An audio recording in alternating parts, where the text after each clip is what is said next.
Chapter 2059. God. What was a god?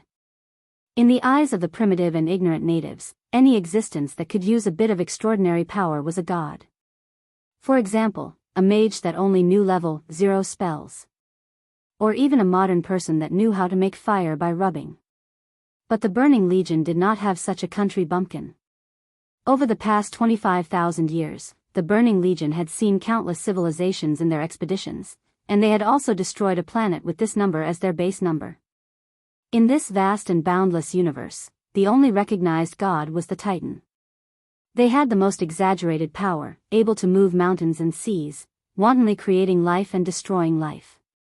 It felt as if a random thought had appeared in the minds of the Titans, and it could easily trigger the birth of a brand new galaxy. It was as if a universe was born and destroyed in the blink of an eye. In a sense, the Burning Legion was the successor of this distant legend. There were a total of 3 fallen titans in the Legion.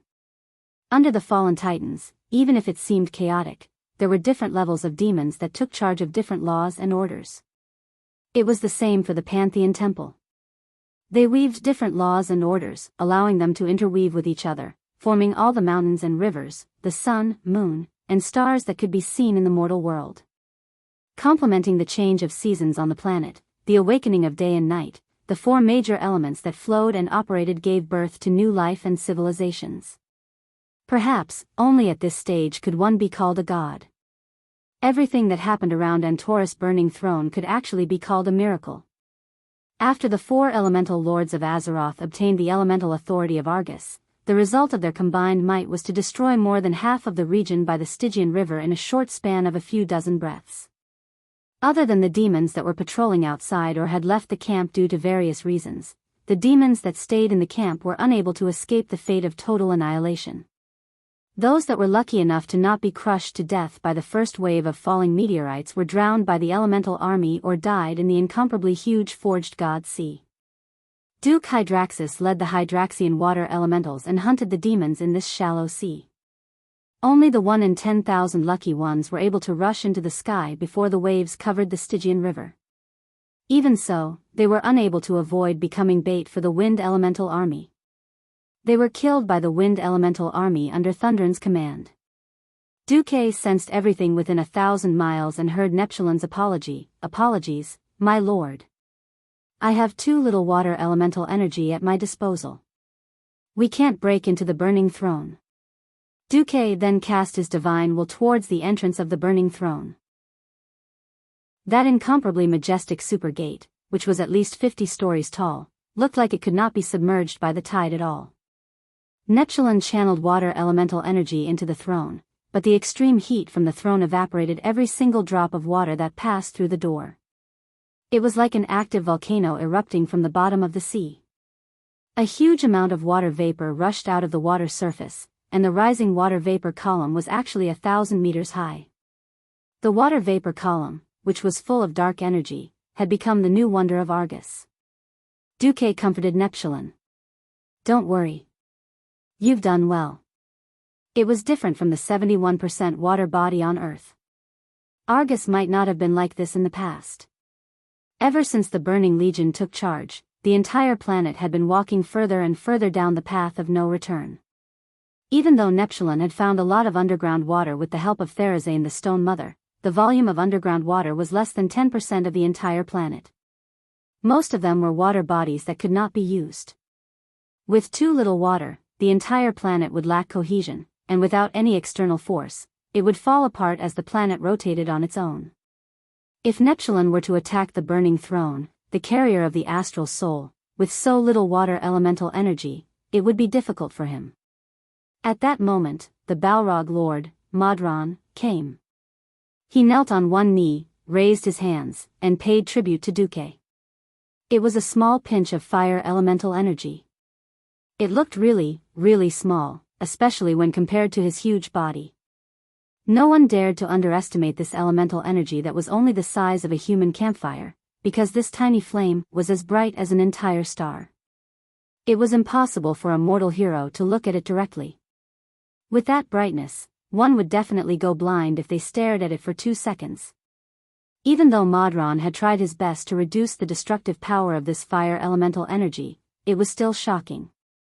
With a gentle wave of his hand, Duque wrapped it in a purplish-blue Titan rune weave. At some point, hundreds and thousands of mages hovered in the air around Duque. Their faces were still clear, but their bodies had become translucent. They were once the mages on the front lines of the Alliance. After falling on the battlefield, they chose to integrate their souls into the weave. In the sky, a Titan rune magic circle appeared. The mysterious purplish-blue light connected the edges and passed through the heads of the magic staffs in the hands of the soul mages. The light shot back and forth between the staffs, forming a huge Titan magic circle made up of countless smaller Titan runes. This magic circle formed a huge concentric circle above the head of the burning throne. It was a huge inverted conical three-dimensional magic circle that was almost tit for tat with the Antorus burning throne. In the end, Duke raised his artifact staff, Atish, legendary staff of the Guardian, and the three crows circling and dancing on the top of the drumstick drew the last and thickest stroke on this mystical giant magic circle that looked like it was about to pour down the sands of time. Duque's gaze transcended time and space. It was the gaze of judgment that looked down on the billions of evil creatures in Argus. It was the gaze of pride and anger that looked down on this scorching, stinking, and decaying world. It's not that I don't want to, it's just that it's not time yet. When the time comes, I'll report everything. Saying a proverb from the ancient celestial empire, his voice added a touch of mystery to the activation of this huge Titan magic circle. Duque looked at the huge door that was constantly spewing flames with a cold, black gaze, and tilted the magic staff in his hand slightly. Feisoho, Te. Authorization from the Pantheon, Kihu. Backlash from the endless universe, Skurfo. Summoning the resentment of billions of creatures, Cute as Jajo. Guidance of the stars, the last sentence was surprisingly in the common language, retribution with destruction. The small cluster of flames that was just offered by Smodron stretched to its maximum length in the short span of 1,000th of a second, turning into a huge flame spike that was more than a kilometer in length. This spike pierced through the center of all the conical magic circles. Finally, it pierced down. The super fire elemental core, which was formed by the aggregation of the most surging fire elements on this planet, was driven by the Titan array and strengthened layer by layer in a way similar to nuclear fusion before being shot out, forming a destructive power that could destroy the world. A bright beam of light with a diameter of at least 300 meters shot out from the layers of inverted conical magic circles, pointing straight at the center of Antorus' burning throne. Inside the burning throne, the demons were already in a state of chaos. Only the four great matriarchs of the witch coven gritted their teeth and tried their best to maintain everything in the throne. The defense system of the burning throne was activated. A huge green flame rune first appeared on the throne. With it as the center, green lights suddenly burst out, forming a series of evil green halos. The halos quickly expanded into rings after rings. Countless evil runes naturally formed runic chains between the rings. Then, 108 magic circles were formed one after another. The elemental spear that Duque mobilized the entire planet's fire element and used it as the foundation collided with the flame shield that the burning throne had accumulated for tens of thousands of years. Did the spear pierce the shield? Did the shield break the spear? The answer to this question was soon found. Heaven and earth lost all other colors, and all that was left was flames. The pure crimson flames and the evil green flames mixed together in the void, almost indistinguishable. In the deepest part of the burning throne, Argus the Silencer's voice rumbled like thunder, Duke Marcus. Do you think you can easily defeat me by stealing my fire element? You underestimate the power of a Titan. In the air, Duque smiled. No, I know very well what a Titan can do. If you were a real Titan, maybe I really wouldn't dare to come. Unfortunately, you're not. You're just a slightly larger watchdog of Sargeras. Do you think Sargeras will allow you to have the full power of a Titan? Argus was suddenly speechless. The truth was always cruel. Argus the Silencer had fallen, but it did not mean that he was really stupid. He knew very well that he was far from reaching his peak and limit, and he would never reach it in this lifetime. Sargeras was so scheming, so how could he nurture a subordinate who had the strength to rebel against him in the Burning Legion, and who could very well be a potential traitor? Countless history had proven that rebels did not necessarily want to rebel, but because they had the strength to rebel. This was a kind of tragedy. As long as one of the king's subordinates had the strength to overthrow the king, even if he did not want to, there might be people with ulterior motives who vented their dissatisfaction with the king by nurturing rebels. Therefore, from the moment Argus' astral soul was born, half of his astral soul was devoured by Sargeras. This meant that unless Argus could get back the original part of his astral soul, he would always be incomplete, and would never be able to reach the height of a true titan. He, the fallen titan, would always be in shape. He could not even control a complete planet of Argus. All elemental control was suppressed to less than 30%. For ordinary enemies, this ratio was definitely enough. Duque was not in this category. A god who could control the 4 elements was the only nemesis of Argus. Chapter 2060. No. I'm the great titan. You false god, do you really think you're qualified to challenge me? Argus' voice came from the deepest part of the burning throne again. At the same time, the first clash between spear and shield ended in a tie. The spear could not pierce the shield. When the shield broke the spear, it also exploded. This was more like a simple battle of energy. But Argus the Silent Destroyer immediately realized that Duque was being a rascal. Argus quickly gathered another force, and so did Duque. But what Duque gathered was also the fire element extracted from Argus' planet. You, ha ha ha. Sargeras castrated your ability category and limited the upper limit of your ability. Are you blaming me? Duque's loud laughter traveled thousands of miles through the vibration of the elements. No. This is not the end. The burning throne trembled again, and more dark energy began to flow out. It looked like the entire throne had not only evaporated the seawater around it, but the rising water column looked even greener. Haha. If you want to become stronger, you must first have a little green on your head? Argus, you're thinking too much. Atish and Duque's hand finally unleashed its heaven-defying spatial magic power. 1, 2, a total of 12 teleportation portals the size of Dalajan cities opened in the air, connecting to the void in outer space. The natural suction of the vacuum world turned the 12 teleportation portals into the most terrifying vortex, and everything around them was sucked in. Whether it was seawater, corpses, junk, or the air polluted by dark energy. The burning throne was no different from the world's most terrifying poison gas tank. The dark energy inside could easily bend any existence without the protection of a powerful holy light, turning them into a fallen one in an instant. In such a high concentration of dark energy, even a pure holy light creature like the Nara might not be able to withstand it. Duque wouldn't foolishly bring his men in if he had nothing to do. In fact, if Duque did not do anything and gave Argus enough time, even the elemental creatures he used to besiege the burning throne would become corrupted elemental creatures under the dark energy pollution. For example, the fire elemental would become the hellfire that the people of Azeroth were familiar with. Under Prince Thunderan's control, 12 exaggerated tornadoes surrounded the entire burning throne, sending all the evil energy leaking out of the throne into the void through the portal. No. No. It shouldn't be like this. Argus roared almost crazily. This time, he sought to take the initiative to attack. In the sky above the burning throne, he gathered a huge ball of demonic flames in an attempt to blast Duque. Duque didn't back down. He also used his purified fire element to fight back. Boom. Boom. Boom. Again and again, the seemingly meaningless and technical clashes triggered earth-shattering explosions. At the same time, the Void Dukes all over Argus knew that their lairs had been raided no matter how stupid they were. Most Void Dukes claimed that their soul cores were in the distorted void, but in reality, they were stored in the burning throne. No one wanted their soul core to be destroyed.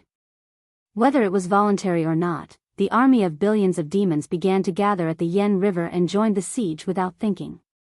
When they arrived, they were stunned on the spot. The burning throne, once the core of Argus, was long gone.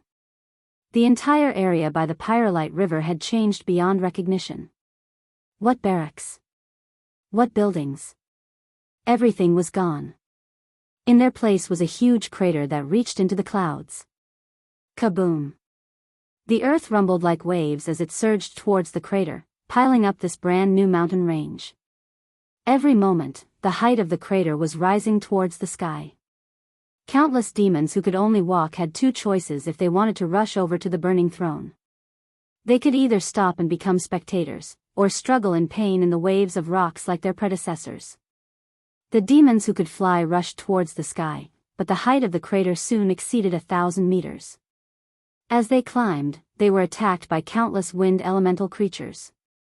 The demons who charged against the mudslide were blocked by swarms of earth elemental creatures, and bombarded by fire elemental creatures.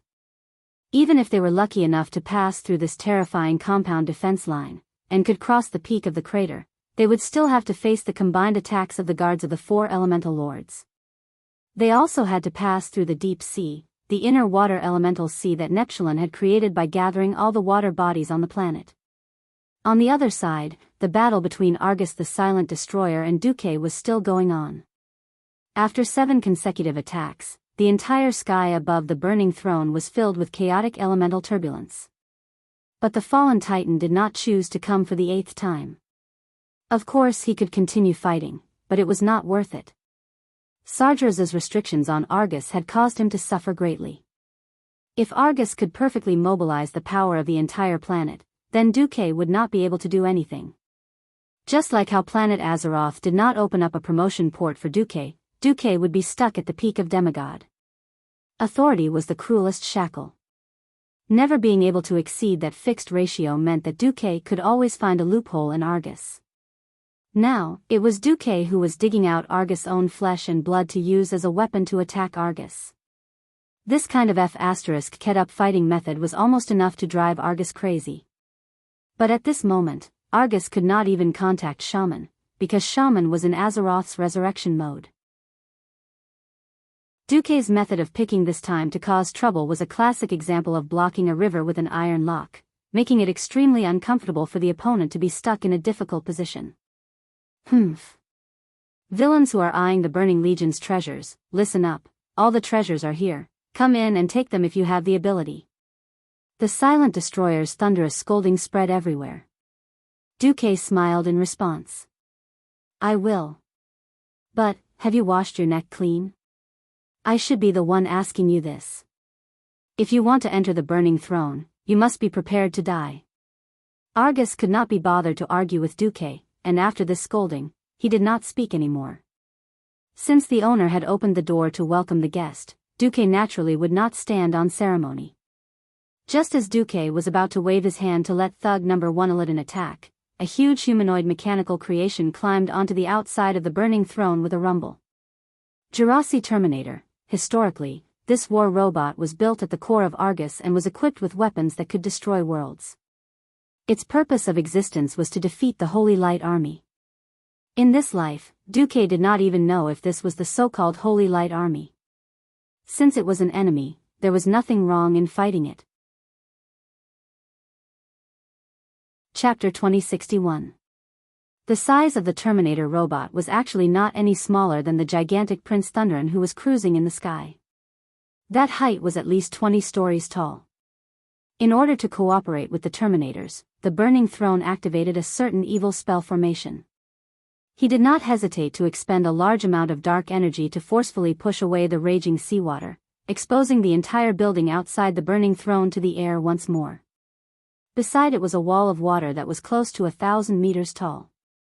The blazing throne quietly stood in this huge pit surrounded by water. The moment the Terminator appeared, it raised its head, which was glowing with the glow of inorganic electrons, as if it was looking up at the sky. It raised the 2 thick cannons on its shoulders and prepared to fire 2 heavy cannons at Duque. Oh!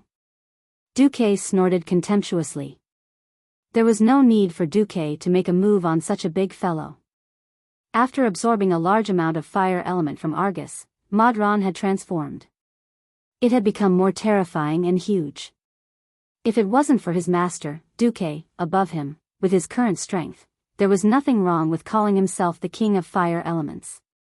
Like a meteor, Smodron descended with a loud crash.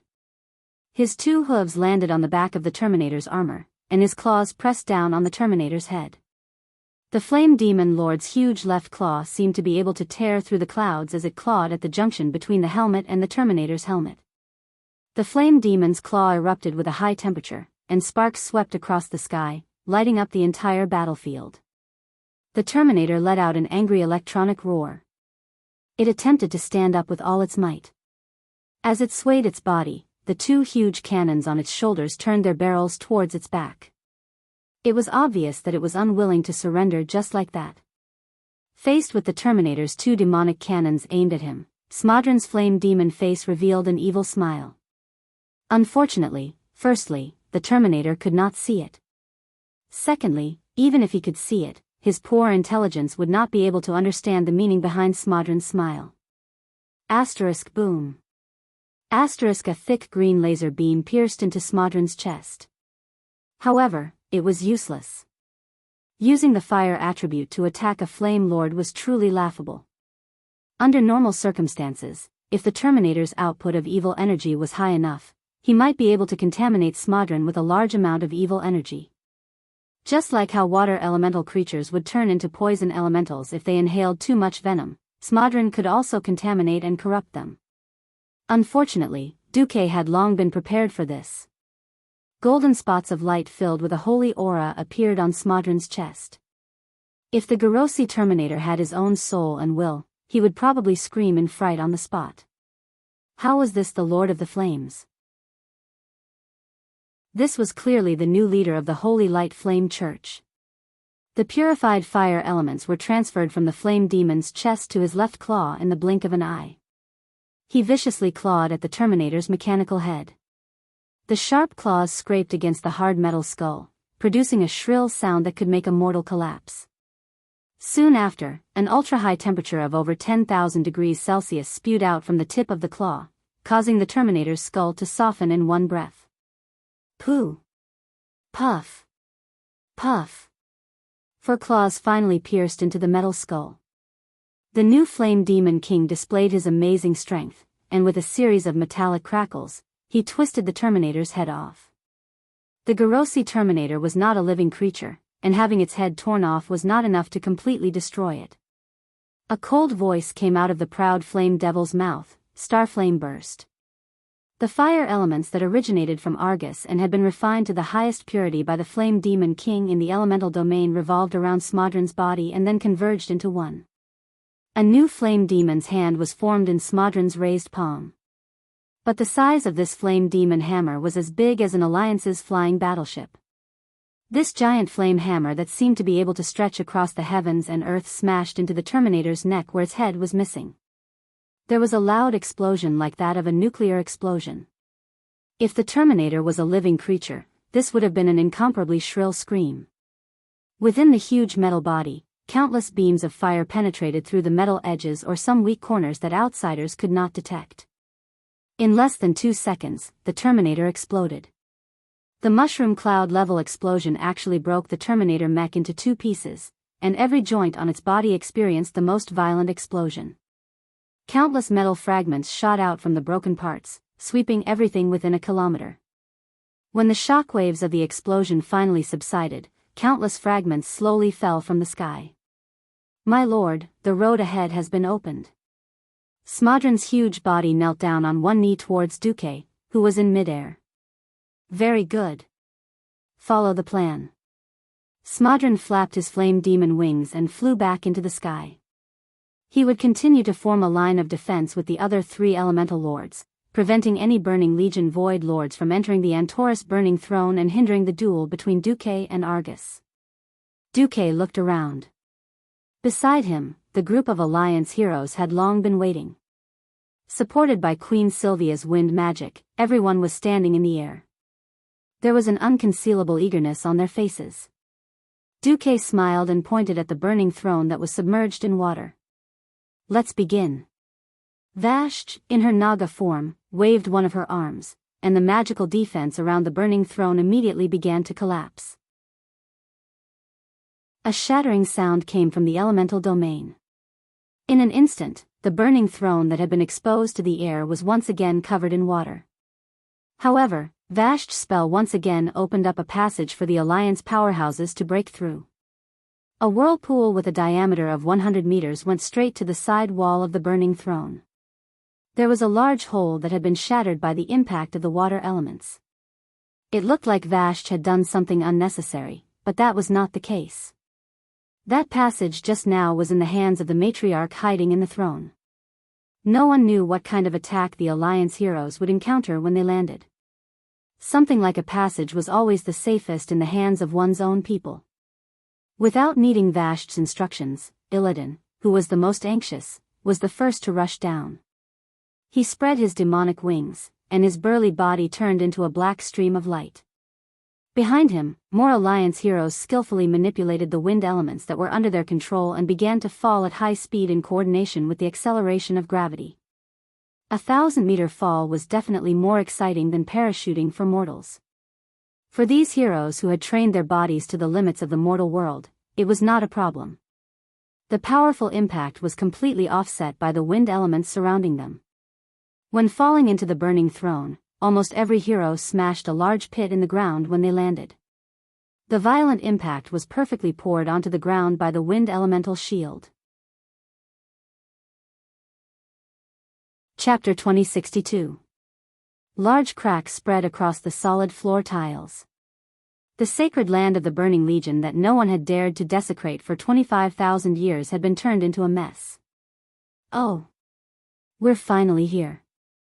All the Alliance heroes looked around and were extremely emotional. In the distance, the elite demons hidden in the corners of the burning throne surged in like a tide. This number. Kalia frowned slightly. What are you talking about? You should be used to this level of demonic attacks, right? Don't make me doubt the strength of the invincible Alliance hero team. Illidan said with a hint of playfulness. Huh. At this point in time, does the Alliance hero squad still need to prove themselves? Duke slowly descended under the support of a cloud of fire. Feeling Duke's gaze, Illidan curled his lips and turned his head to look at the demon hunters that had followed him down. Little ones, the heroes of the Alliance have always fought against these guys and won. Don't let them look down on you. At his command, hundreds of elite demon hunters flapped their wings and descended at high speed. They quickly charged into the demon formation and waved their unique curved blades, ferociously reaping the lives of the demons. Just then, more members of the allied army gathered. Attack! Duque said softly, and the hero team immediately charged deeper. The first terminator of the first 3 bosses of the Burning Throne had been destroyed by Modron. The second boss was one of the 2 evil dogs of President Sa, and had died in an ambush along with the third boss. In reality, the third boss, Antaram, was the only boss left in the Great Engineer Alliance. I'll be right back, Queen Sylvia said casually. The women of the Windrunner family were just that tough. Especially after giving birth to a daughter, Duque felt that the 3 Windrunner sisters were unbelievably reckless on the battlefield. Was it because they had children that they were fearless? However, it would be best if Duque personally dealt with the 4th boss. The teleportation hub maintained by the guardian of the teleportation portal, Hasabel, was the key for the Burning Legion to send its evil army to countless worlds. Using the teleportation portals that led to various strategic locations in the Dark Void, Hasabel could unleash the army's firepower on anyone who dared to oppose her. Of course, this was also the only way for the Burning Throne to replenish its forces. Duque had placed the 4 elemental lords outside of the Burning Throne. It was true that he was also skilled in spatial magic. However, the Burning Throne used a modified teleportation gate produced by the Pantheon Temple. Its stability and output power were among the best in the entire universe. Even though Duque was constantly interfering, he could not completely stop the army from continuously sending Void Dukes through the most powerful ancient teleportation gate. By the time Duque and the others arrived, there were already more than 100 Void Dukes gathered near the teleportation gate hub. Among them were Hound King Hacker, who was a well-known lord in the history of Azeroth. The names of the various Void Dukes kept popping up on Duque's retina. This was what the system marked after comparing them with the intelligence of the army. Not only did he obtain the information from infernal affairs 10,000 years ago, but he also had the contribution of the Eridar Gemini. The accuracy of the information was as high as 99%. There were quite a few lords, but not many famous generals. This was the advantage of Duque's timing. Lord Kazak and the others had just been transferred to Sardra's tomb by Kil Jaden. Most of the remaining lords in the Burning Throne were second-rate lords. It seemed like the matriarchs also knew that sending a large number of ordinary demons in was like sending them to their deaths. They could not even block the passageway. They had to think of a way to take the elite route. This was really delightful. Without needing Duque to give the order, the fierce men and women beside him had already charged over.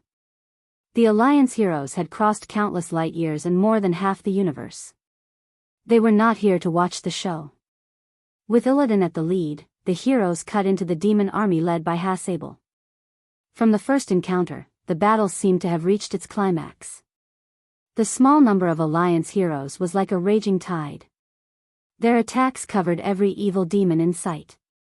The green flames of Illidan Azanotha's dual blades, the golden flames of the divine artifact axe, Flame Joy, Jaina's frost divine artifact staff, Ebony Chill, that she inherited from the first guardian of Tirisfal, Ality. They used their respective divine artifacts to unleash waves of dazzling light that shone with different colors.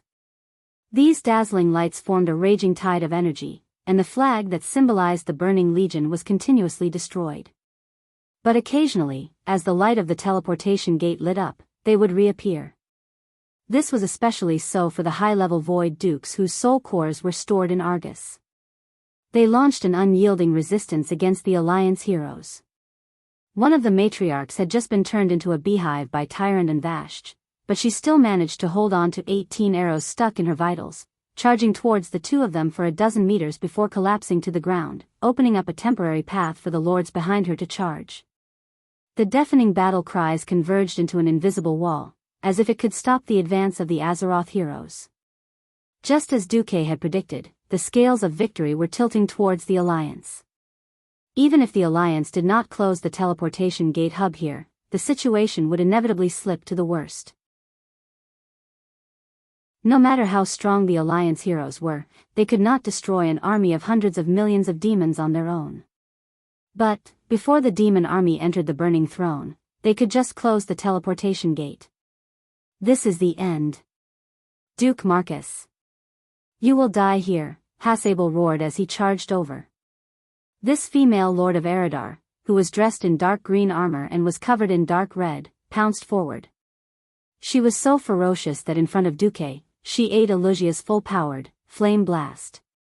This was not a case of a high-level mysterious person crushing a low-level mysterious person. She was indeed injured. But she still charged forward while howling. Duque tilted his head and blinked. Let's put aside the problem of strength for now. Who gave you the courage to challenge me? Even though the high-level Void Dukes guarding the Burning Legion were all demigods, this fellow's courage was admirable. Hasable made her move. She did something she should not have done. Spatial fist.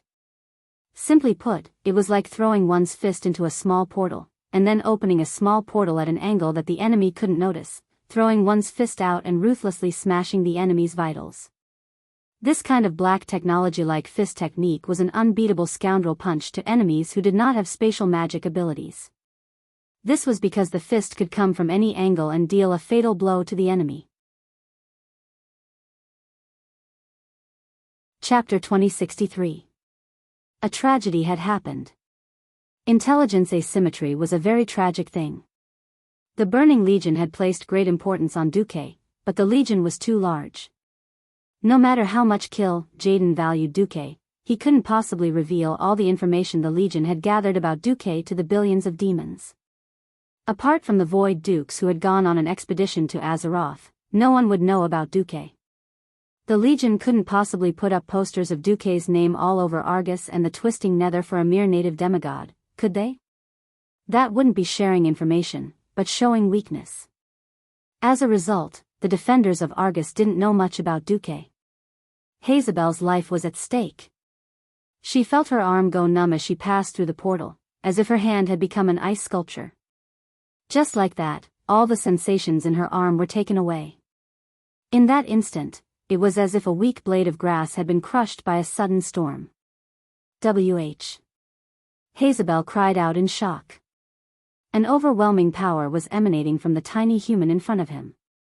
It wasn't wind pressure that contained a large amount of elemental energy. This was a turbulent flow of spatial fluctuations that could only be seen by those who had the same spatial magic ability as her. It had been 25,000 years, right? The last time she had felt something like this was when she first met Sargeras. Hazelbell was like a mortal who had been blown away by a bone-chilling north wind. Her body trembled in front of that tiny human. Impossible." Hazelbell looked at her right arm, which was bleeding profusely, and stumbled backward. She screamed. Just as she raised her left hand to cast a spell, another spatial ripple appeared. Right in front of her, the space in her field of vision was distorted. A portal with a blue border quickly formed above her head. In less than a tenth of a second, it had expanded to the size of a tank. In the next instant, the portal shot toward Hazelbell like a cowboy's lasso. It was so fast that she only had time to turn her head, and the portal was already stuck on her neck and shoulder. Very few people were willing to describe how terrifying it was to be stuck in a portal. The fourth boss of the Burning Throne, Hazelbell, used her body and life to show the world once more. Her entire head, shoulder, and pauldrons disappeared. A line of blood, an extremely neat cut, appeared at the point where her shoulder and neck connected. After cutting off Hazelbell's head, a streak of light shot out from the closed portal. It looked no different from the brilliance of an arcane missile that streaked across the sky. Many demons and void dukes didn't even think of dodging. The purplish-blue light continued to extend backward. It created a ripple in space and swept across the rather spacious platform of the portal hub. Finally, one of the demons realized that something was wrong. All the abyss devils that were swept by the ribbon of light suddenly froze in place, as if they had been immobilized. When the elite demons and high-level void dukes at the back hurriedly threw themselves to the ground, they heard the sound of PSSST. Poochie. A series of soft sounds could be heard. A straight, slanted line of blood immediately appeared on the evil demon's chest and abdomen. The next moment, their bodies were severed in the middle, row by row. Time seemed to have stopped at that moment.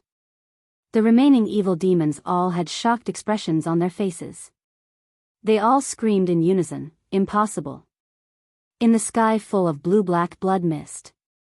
Including the guardian of the portal hub, Hasable, more than 20 void dukes and 300 elite evil demons were all cut in half. Their upper bodies, which had lost control of their nerves, twisted in all sorts of unnatural positions before collapsing to the ground. All the evil demons on the conical surface, regardless of whether they were strong or weak, they were completely annihilated. Not just the Burning Legion, even the allied heroes' jaws dropped. Duque said calmly, "If I don't even have this strength, how can I challenge the fallen titan? Also, this move can only be used on enemies weaker than me." Something like spatial slash sounded awesome. In reality, it was just a highly mysterious energy transmission. If they both used spatial magic, the weaker side would be instantly killed. That was the difference.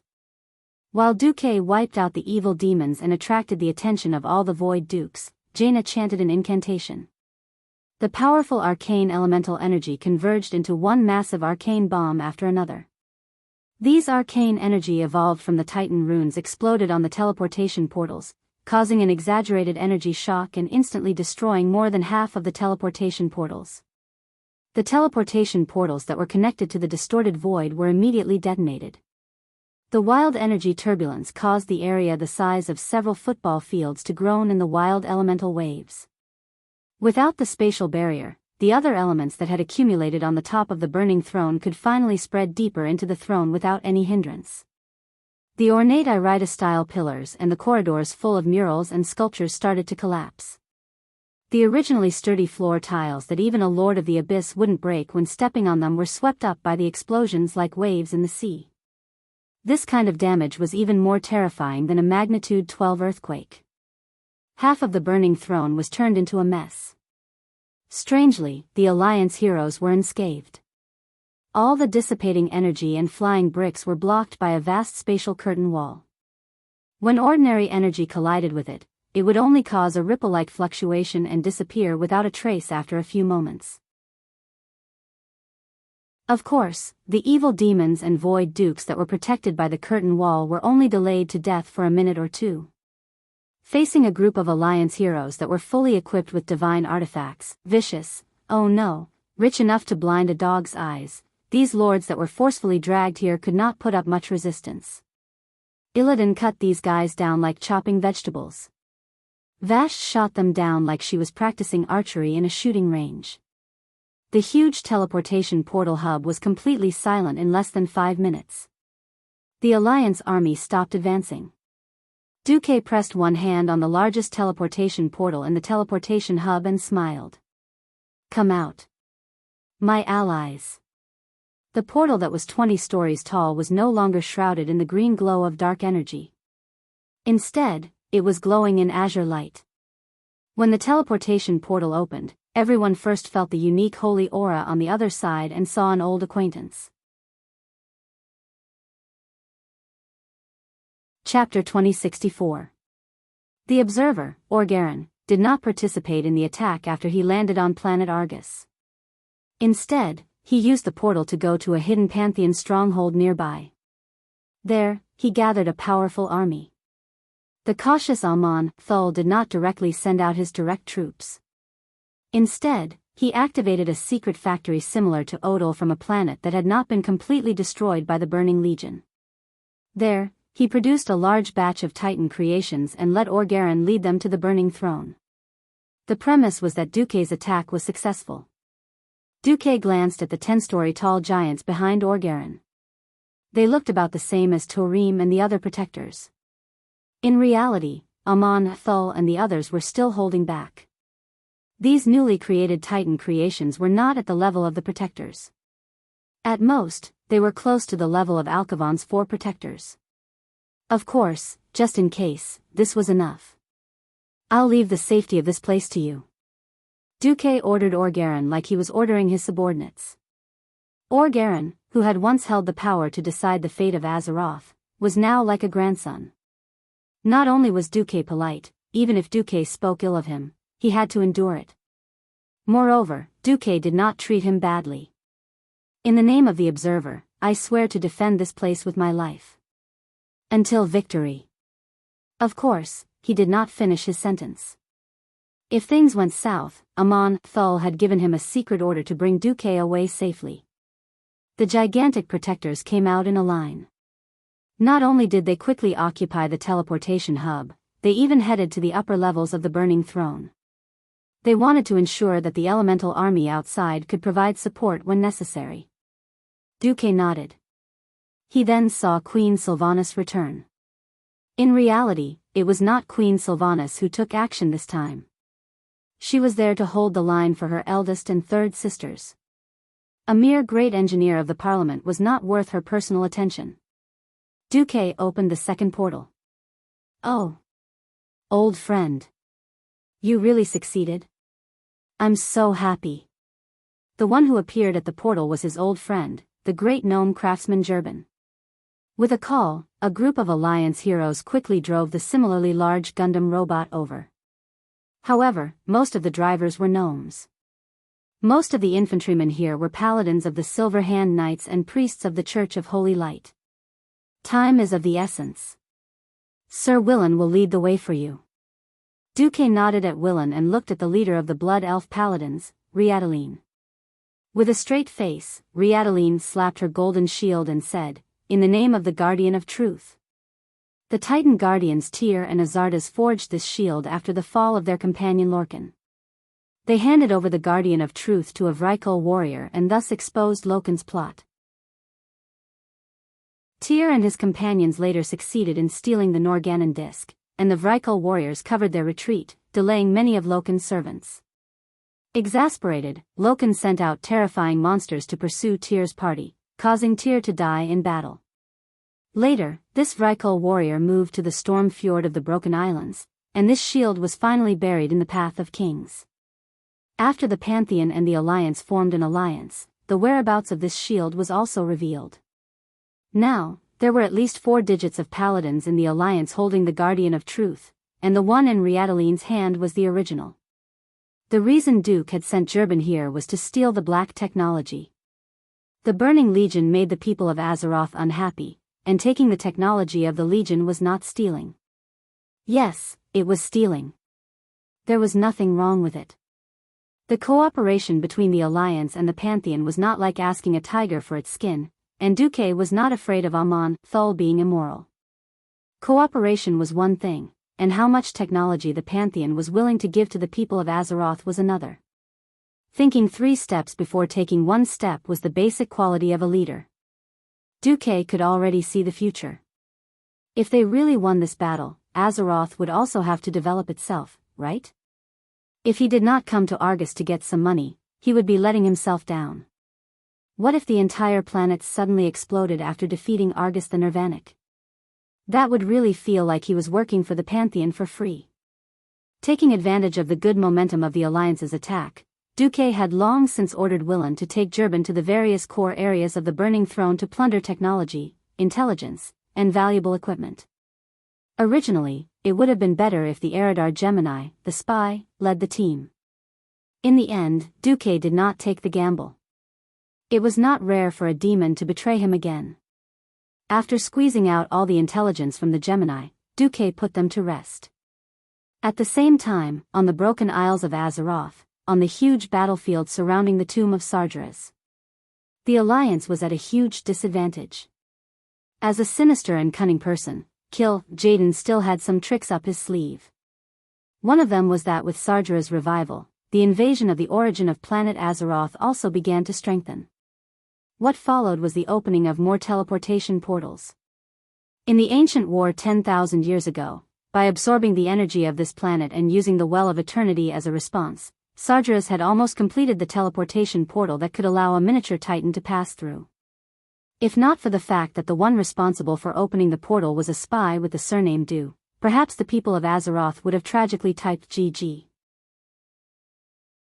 This time, Sargeras had used hundreds of years to let the corpse of his clone contaminate the Moon Goddess Temple, as well as the land that had once been a part of the Well of Eternity. In return, he had also obtained a portion of planet Azeroth's power. It was impossible to open a teleportation portal to Azeroth from the distorted void. This rule was ineffective against the teleportation portal that connected to the distorted void that Azeroth had opened itself. A huge change was happening on the battlefield. About 2 hours had passed since the elite troops of the Alliance, including the Guardians and Alliance heroes, entered the tomb of Sargeras.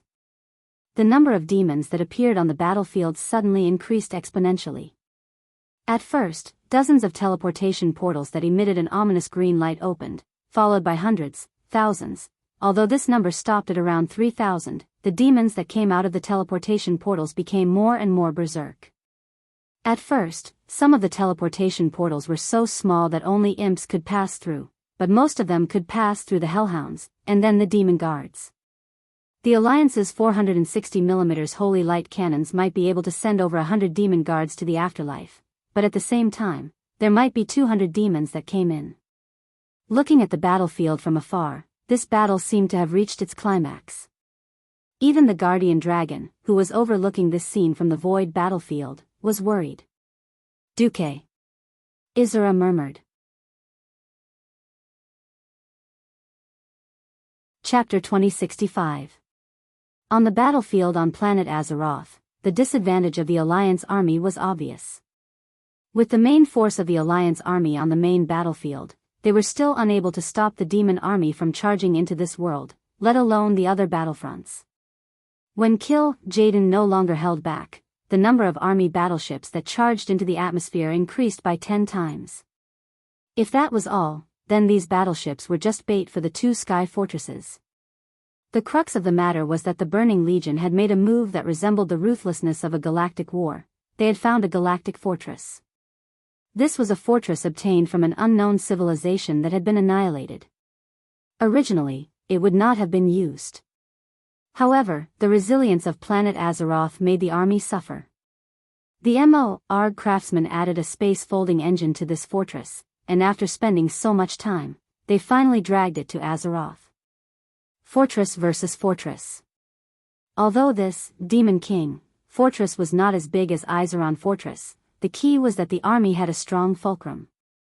Even if the main cannons of the fortresses started a fierce battle, it would not be possible to destroy the enemy in a short period of time. After all, this Demon King fortress was modified from an ore asteroid that was 80% metal. The Alliance army had tried to attack the enemy's engine. Theoretically, if they destroyed the enemy's engine, they would be able to make the enemy spin in the void and fly to an unknown place. However, the demons had their brute force. The engine was indeed destroyed, but the army used tens of thousands of Apocalypse guards to forcefully fly out of the fortress, using manpower to change the position of the fortress, and continued to bombard Iseron. If the technology was not enough, they would use manpower to make up for it. This scene reminded the Alliance army of the second battle at the Dark Portal. The dwarves' giant cannons did not have suitable ammunition, so the dwarves directly used manpower to carry a ton of artillery shells to reload. This move was really useless on planet Azeroth. The two fire and wind elemental armies, as well as the void battlefield led by the 5 dragon aspects of the Dragon Sleep Temple, could only prevent the void battlefield from collapsing and had a certain degree of interception ability. In fact, as more and more army assault ships landed on Azeroth, there were signs of collapse everywhere. The reinforcements of the Allied forces had long been overloaded. No matter how many SOS calls and magic messages came from below, the lieutenant of the Allied Army Command could only tell the other side in a heartbroken tone, "The Allied Army has no more mobile troops to send out. Please hold the fort and wait for reinforcements. If you really can't hold on, please execute the evacuation plan." Before the war, the Allied Forces Command authorized the commanders to make their own judgments. How could it be that easy to judge for oneself? If the portal were to send demons over, this piece of land would be completely destroyed. The east and west plague lands of Lordaeron that had been corroded by the plague would eventually have the druids purify the land and restore vitality. The land that was completely infested by the dark powers had no chance of recovery. Just look at the cursed land where the dark portal was located. Gul'dan had destroyed that piece of land for 36 years. The Alliance had tried many methods to recover it, but they were all useless. The commanders could only grit their teeth and persevere. In the various cities and towns of the Alliance territory, countless people came out of various shelters and gathered into several torrents, passing through the cities and towns under the night sky. Their target was the armory of the Alliance camp. Just now, the commanders of the various war zones had issued the final mobilization order. All healthy humans above the age of 12 and under the age of 60 in the Alliance, and all races included in the category of adults, as long as they had received military training, would officially join the active service. The long line of people was quite quiet. They would only whisper at most, but there was no noise or complaints. They quietly waited for the quartermaster to distribute the weapons. It was no longer the useless swords, but the standard AK-47 automatic rifles of the Alliance. Each person was issued 6 magazines, a total of 180 bullets engraved with holy light runes, which could effectively fight against small and medium-sized demons such as imps, hellhounds, and demon guards. In addition, every tactical team of 7 people was issued an anti-large demonic weapon called Iron Fist. 5 rounds of ammunition was also effective against the ordinary demons of the Lords of the Abyss. Even more retired Alliance veterans were allowed to pilot the steel giant, Jim, that they spoke of. This steel robot was officially mass-produced by the Alliance 5 years ago. It could synchronize with the movements of the driver and release certain professional skills. Its existence was to allow the mortals of the Alliance to have the ability to fight against the giant demons such as Hellfire and Darklord. Over the years, the Alliance military factories had been working hard to mass-produce these things. Unfortunately, except for the capitals of the Alliance and hubs such as Gold's Hire City, which had over 1,000 Gundams and Jim, other places like Moon Creek City in the western wilderness could only get 100 Jim at most. Even so, people were quite grateful to the Alliance. Now, the warriors heard from their fathers every day how bitter the Alliance warriors were. In the third battle of the Dark Portal, they fought against the demon army with their flesh and blood and clumsy steam tanks. In the territory of the Night Elves, with the Mount Hyjal defense line as the core. From time to time, the light of teleportation gates flashed on several hills, and more Blood Elf mages appeared. In the sky, groups of Vargri and the Dragon Hawks of the Elves were flying toward a new army landing point in the east. At different altitudes, these air forces were arranged in several groups of square formations. On the ground, the Druids were using the new magic given by the Titan goddess Iona, the Life Giver, to summon the forest. Countless ancient trees were awakened, and with their own will, they turned into Treants and participated in this battle. On both sides of the Treant army, there were elf sentinels riding Nightsaber. These beautiful warriors were holding the latest magic weapons produced in Otter. Many water elemental creatures followed the Treants. Their water magic was a powerful weapon to ensure that the Treants would not be burned by the army's flames. Finally, the earth shook, and the silhouettes of hill giants appeared in the forest. These behemoths swayed as they walked in the valley, almost as tall as the lowest hill. Their size was even higher than the hellfire of the Burning Legion. On planet Azeroth, similar scenes were everywhere. In the Alliance command, the generals used the images sent by the magician's eyes to silently watch the armies one after another. Everyone knew that even if the Alliance mobilized tens of millions of intelligent beings on the planet, it would still not be enough. When the army teleported more than 100 million demons to this world, that would be the beginning of the collapse of the Alliance army on Azeroth. Chapter 2066. In the Alliance command, almost every screen was playing a similar scene. Purple, red, blue, and green demons were rushing toward the Alliance army on the monitor screen. Or they were hitting sections of reinforced towering walls. Or they were catching up with the Alliance's tanks, trampling the Alliance's war machines and the soldiers inside into pieces. Or they were charging into the Alliance's foxholes, dragging the Alliance soldiers out of the infantry pits and tearing them to pieces. In the sea of ominous green evil light, the flags that symbolized the Pantheon and the Alliance were constantly being annihilated. Occasionally, they would reappear because of the arrival of reinforcements. Overall, the Alliance was collapsing on all fronts. Almost every battlefield was playing a similar battle.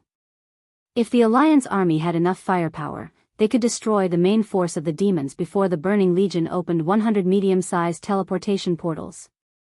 Then the Alliance army would definitely win, and it would not be surprising if they could win without casualties.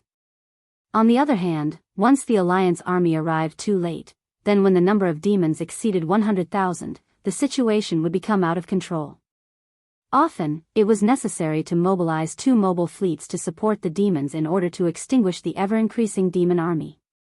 Everyone knew that even if the humans fought against the demons, they would not be able to win even if the ratio of casualties was 1-to-1, or even 1-to-10. Billions of demons were twisting the void, waiting to kill. This number alone was enough to make the Alliance generals despair. What was more annoying was that this number could not be announced to the ordinary people and soldiers, otherwise, the morale might collapse before the war began. Although on every front, the Alliance army was still carrying out unyielding resistance, the earth-shaking battle cries mixed with the holy will of the Holy Knight seemed to converge into an invisible wall, blocking the Burning Legion's advance. But the situation was as the great leader of the Alliance Duque had predicted. The balance of victory on the battlefield was tilting, not to the side of Azeroth and the Pantheon.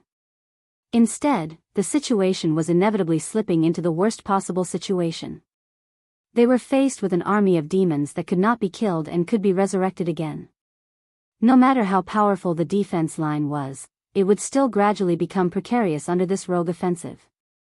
The Tomb of Sargeras. Kill, Jaden roared arrogantly, mocking the Guardians and the Alliance army heroes. It's useless. Titan's lackey. Insignificant mortals. Your resistance is destined to become embellishments on the army's achievements. Your struggles will only become a topic of conversation after the battle. No matter what you do, what awaits you is only eternal despair. Hee hee. This golden sentence perfectly reflected the disdain of the owner of the laughter. William laughed heartily. If the Burning Legion is so confident, why are you panicking? Just be a good chess player and watch us, the chess pieces, struggle. Isn't that enough? Why lower yourself to fight with us? As a powerhouse from the Alliance who had followed Duque for the longest time, William's trust in Duque was akin to blind worship. He knew that he was here as a cover. Duque had even told him that he and the other heroes of the Alliance would be abandoned at the last moment. Even so, he was willing to accept it. William had asked Duque, "Is this for the victory of Azeroth?" "Yes. For the victory of Azeroth." After getting the answer he wanted, William quietly replied, "Very well. When that time comes, Anduin will be the king of Stormwind. If Stormwind is still around." They had seen through life and death, and abandoned all distracting thoughts. The heroes of the Alliance exerted 200% of their combat power. Their performance was even more eye-catching than the Titan Guardians. Jaden was infuriated by the fact that they knew they were likely to die but were still trying to bite the bullet. However, these guys in front of him were doing nothing but stalling for time in order to stall him, the commander of the army. It really drove him crazy. Odin, Torim, Hodir, Freya, and Mimiron made up a total of 5 guardians, plus a group of wilderness demigods and Alliance heroes. If it wasn't for the fact that Jaden's strength had increased with Sardra's resurrection, and could even recover part of his vitality, he wouldn't have been able to withstand this combination at all. At this moment, all the powerhouses, all the intelligent creatures on Azeroth, regardless of whether they were demons from the Alliance army or the army, felt the birth of a variable. Clang! It was the sound of something breaking in their hearts. At this moment, everyone felt that the laws of this world were deviating in some way. Some evil power was leaving them in fear, as if something new and unknown was descending. This was a special power that came from within the planet. Its irresistible power was changing everything in this world. Karazhan. Standing on the highest level of Karazhan, in the eye of the magic formation that was the core of the weave, Khadgar's eyes suddenly widened. "It's here. I got the signal.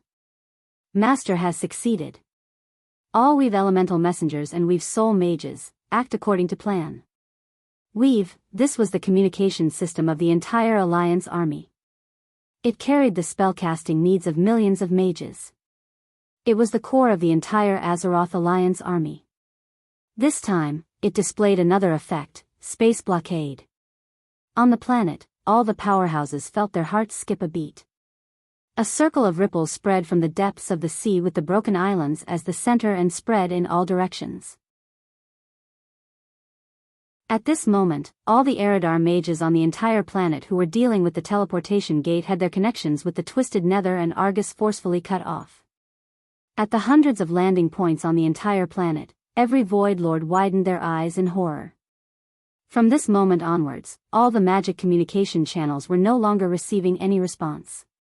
It was as if the command center of the Burning Legion had been destroyed. Impossible. The lords cried out in shock. The Twisted Nether, Argus, and every teleportation point built for the convenience of the Burning Legion no longer sent demonic soldiers. This situation had never happened in the 25,000 years that the Burning Legion had roamed the universe. This situation was also noticed by the frontline commanders of the Alliance. Just as they were in shock, wondering if this was a trap set by the demons, a piece of exciting news came from the Alliance headquarters. Everyone in the Alliance. All the soldiers of the Alliance who are fighting on the front lines. The Alliance Throne Conference has now released a confirmed piece of news. The Alliance Commander Duke Marcus and Deputy Commander Sylvanas Windrunner have just destroyed the teleportation center on the Burning Legion's base, Argus. Chapter 2067. Commander Marcus is launching a fierce attack on the fallen Titan, Argus, who is guarding the planet. As long as we kill the Nirvanic, we can make the Burning Legion's most powerful Void Lords and Demon elites lose their ability to resurrect. A stone stirred up 1,000 ripples. All of a sudden, the tens of millions of soldiers in the Alliance all shouted together as if they were on steroids. Long live the Alliance! Long live Azeroth! Long live Commander Marcus! The soldiers shouted loudly, as if they wanted to turn every bit of air in their lungs into cries of resistance, pouring it out and roaring it out. While shouting, the soldiers on the front line poured firepower on the demons in a fanatical state. This news was too exciting. Before the arrival of the army, every person in Azeroth had been instilled with the dangers of the army by the Alliance's propaganda agency. There were videos of the destruction of Draenor as teaching materials, the words and deeds of the Draenei who had lost their homes, and the stories of the older generation who had been ravaged by the demon army led by Archimonde. While people were determined to fight, they couldn't help but feel worried, uneasy, and afraid. Especially when the army really launched an all-out attack, everyone stepped onto the battlefield with the determination to die. Wives sent their husbands off. Old people sent their sons off. Children sent their fathers off. Men were all on the battlefield, and there were women. Many towns had almost become empty cities, and the only ones left in the shelters were those who were too old to carry guns, women with big bellies, and children who were just learning to speak. In a situation where there was no way out, everyone was twisted into a rope. But when their last hope would turn into despair, no one could say for sure. Unexpectedly, in this moment of despair, it was the great hero Duke Marcus who had saved Azeroth time and time again who stood up. He used a strategy that transcended the mortal world to give the other party's teleportation hub a hard blow. This time, so what if the Burning Legion had billions of troops? If they were all stuck in the distorted void and couldn't come out, then they were just a string of meaningless numbers. If the only remaining leader of the Burning Legion, Jaden, had any mishaps, or if Sardra's resurrection failed, then it would be fun. Oh. The Allied army soldiers shouted and launched a fierce counterattack, killing every demon's portal. To a rational commander, there was a possibility that the enemy's teleportation situation would change. They should seize the opportunity to completely destroy all the Burning Legion's teleportation portals in Azeroth. At the very least, they would be able to turn the tables on a strategic level. As for whether they could deal with Argus the Terminator, that was a matter for the Alliance heroes. Counterattack. Fire all the cannonballs out for me. What was the logistics team doing? I need 100 units of ammunition to be sent to the front line as soon as possible. Marshal Brigida Bendis yelled without the slightest hint of ladylike demeanor. Whether it was Bridget, Tyler, Alfred, or Old Mograine, these frontline commanders all seized the opportunity. In Sardra's tomb, Jaden was furious. Impossible. That little bastard, Duque, he only controlled the teleportation hub of Argus' burning throne. How did he manage to close the warped nether portal? Tarim laughed and gave Jaden a thunderous hammer. As he smashed the egg, he revealed a very human-like smile. Guess my ass. Jaden's lungs were about to explode. In fact, not to mention Tarim, even the Alliance leaders didn't know how Duque managed to defeat Argus and even destroy the distorted void. It didn't matter if they didn't know. They were happy even if they were mischievous. In Sardra's tomb, without the endless support of the Void Lords, the Allied army with more experts and more elite members suddenly fought with vigor. For example, Odin and Tarim weren't good at fighting protracted battles. The strategic needs forced them to take it easy and use their own strength. Once the portal was closed, they became the most dazzling stars on the battlefield without holding back. Kill him. Jaden cursed. Suddenly, two Void Lords rushed forward, trying to severely injure Odin, the most eyesore guardian. Not only because Odin was annoying, but also because almost all of Odin's attacks were of the holy attribute. Unfortunately, Odin wasn't a lone commander. He might not be able to command his former colleagues, but his lackeys were quite powerful. Heimdall, Odin's gatekeeper in the Valhalla, was also quite powerful as a watchman second only to the Guardians. With a bleeding sweep, he directly beat an Abyss Lord to the point of vomiting blood and retreating. Demon Wolf Fenrir pounced and bit a Dreadlord like lightning. No matter how that guy struggled, it moved its strong limbs and dragged that guy back to the Allied army. Tortola the Tortoise God was very eye-catching, pressing down with his light body that weighed over 1,000 tons. Pfft! Yes, the Dreadlord had become Dreadlord paste. Even dogs wouldn't eat that thing that affected the appearance of the city. Odin activated Radiant Storm, rolling up thousands of holy energy pulse beams. The golden light was like the rising sun. Any demon below the Lord level who touched it would become a corpse. There was no second outcome. Even Kill Jaden was at a disadvantage. This level of holy light was no different from strong acid to him. In an instant, a series of bucket-sized blisters appeared on his red skin. Ah! Against a demon commander as large as the egg, this attack was not light either. The number of demon lords around Kill Jaden who could help him quickly decreased. On the other side, in the burning throne on planet Argus, everyone received the latest news from the portal on Azeroth. Even the portal to the twisting nether had been sealed. Tyrande was curious. Duque, how did you do it? Argus and the portal to the twisting nether aren't from the same system, right? Duque smirked. Do you remember the one I used in the twisting nether? Tyrande was stunned and became embarrassed. Which one? Duque knew that Tyrande had misunderstood. He forced himself to be serious. 10,000 years ago, I used the recoil from the Well of Eternity to blow up the largest demon fortress in the twisting nether. This made Sardras and Kill Jaden extremely sad, but it also led to the creation of a series of new measures. Jaina understood. For example, they transferred the soul cores of themselves and the strongest group of high-level Void Lords to Argus? Yes. To prevent their own portals from being used again, all the portals in the twisting nether are equipped with a countermeasure. That is, if they encounter a certain amount of reverse energy, the portal will automatically close. If the energy exceeds a predetermined threshold, the portal will self-destruct to ensure the safety of the twisting nether.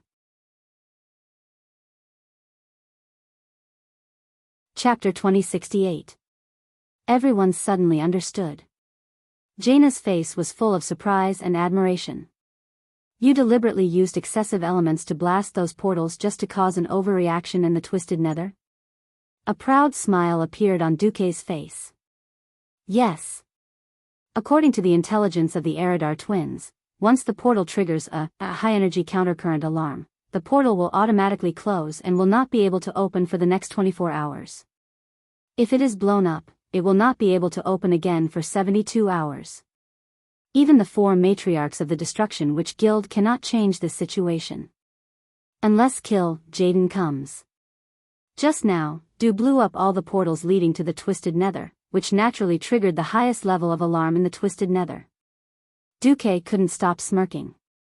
Once the fortress was blown up, Duque would be afraid of him for 10,000 years. The safety measures that the Burning Legion had taken out of caution were completely used by Du's 72 hours. It won't even take 24 hours, and this battle will be over. Who cares about your tens of billions of troops? Shoot them all on the wall. Oh, no, suffocate them in the Twisted Nether. The Alliance heroes were temporarily absent except for Riadaline. It could be said that the main force was still present. Duque looked at Illidan, who was still unhappy, and ignored him. Everyone, let's go and end this war that has lasted for 25,000 years. In Antorus' burning throne, in addition to the 2 fallen titans, there was also a group of army powerhouses. But there was one special existence, and that was the 5th brother's life-giver, Iona. Meow meow meow. Isn't this name and title very familiar? Yes, she was the wife of the Pantheon's boss, Amon Thul, Titan Iona. Strictly speaking, this 5th brother was not the real Iona. 25,000 years ago, during the betrayal war of Sardras, even though Iona fell under the sword of Sardras, Iona's life essence escaped the control of the Dark Titan. For thousands of years, she hid alone in the stars. Unfortunately, not long ago, the army finally found the hiding place of this essence and captured it. Once this soul essence was corrupted by the matriarchs, Iona's nature and life force would be distorted and used by the army, making the army truly invincible. This was not an exaggeration. The living examples were Odor's Watcher Freya and the Red Dragon Queen Alexstrasza, who had received power from Iona. As for the former, as long as she didn't deal with her lackeys, she would be able to recover endlessly. The latter was almost the same. She could heal almost infinitely, and was definitely a meat shield among the dragon aspects. Originally, the demons were already shameless enough to believe in Brother Spring. If the demons could recover their HP at a rate of 10% per second, then they wouldn't even need to fight for a long time. Iona's soul essence was located in a very special space within the Burning Throne. This place didn't seem to fit in with the Burning Throne style. The place was decorated in a classic Titan style. Birds were chirping and flowers were fragrant. It was filled with natural greenery. According to the Eridar Gemini's intelligence, the matriarchs wanted to use Space Rend and Space Shackle to wear down the excess energy of the essence before proceeding with the corrosion. However, as the Allied forces broke in, the Burning Legion would definitely send out their elites to destroy this essence in advance to prevent the Allied forces from getting any help, right? Duque knew very well that Iona's essence wasn't a boss. To be precise, this level was a tower defense game. Almost as soon as the Allied army reached the courtyard that seemed to be exposed outside, they saw a Burning Legion battleship charging over. The Paraxis. Duke glanced at the Burning Legion's universe battleship that was extremely streamlined and had the style of a Titan. He calmly said, get ready for what? Beside Duque, Queen Sylvie let out a cold snort. In this part of the sky, a huge tornado suddenly appeared out of nowhere. In the middle of the rotating gale, it was as if an eye of lightning had opened up. Then, dark clouds covered the sky. As soon as the dark clouds that quickly occupied the entire sky appeared, hundreds of lightning bolts shot out and bombarded the Paraxis. The lightning bolts that seemed to be able to tear apart space struck the bow of the warship. The continuous purplish-blue lightning made the lush green space pale in comparison. The Paraxis seemed unwilling to retreat just like that. It propped up a dazzling green shield. Obviously, the demons inside were prepared to risk their lives to complete the mission under the strict orders of the four matriarchs. But unfortunately, Queen Sylvie pulled her bow, and a silver light arrow flashed on the bowstring of Solidar Stars of Fury. It was a gorgeous light that looked like a comet falling to the ground. Duque smiled bitterly. He saw that arrow. This was no ordinary silver compressed air arrow. It was simply a super powerful light arrow that had at least 1% of the wind element on this planet condensed. Queen Sylvie said coldly, explode. A silver light that spanned the entire green space, like a fortress cannon, pierced through the body of the Burning Legion's warship. The warship's head was pierced, and it seemed to have triggered the explosion of the ammo storage or energy compartment inside. The huge warship was blown into two, and the broken parts turned into countless metal fragments. Accompanied by the fireworks like evil flames, it slowly fell from the sky. Queen Sylvie tilted her head, and there was a hint of mockery on her proud but beautiful face. That's it? Duque's cheek muscles twitched. Damn, Queen Sylvie is so cool.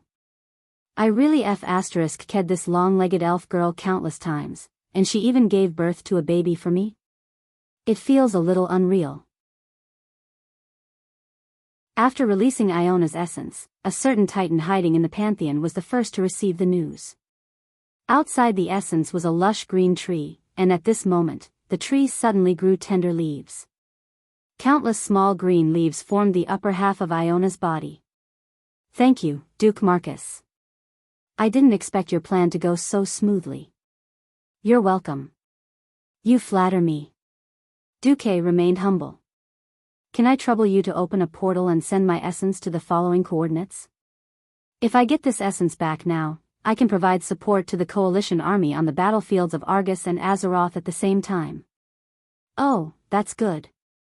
Duque did not refuse. He immediately opened a large portal according to the coordinates given by Iona and sent the entire tree over. Perhaps it was an ancient teleportation portal that the Pantheon had prepared, or perhaps it was a backup plan of the Pantheon. Duque did not care. He was more concerned about something more practical. Less than 5 minutes after sending Iona away, before they reached the sixth boss of the burning throne, a new portal opened not far from Duque.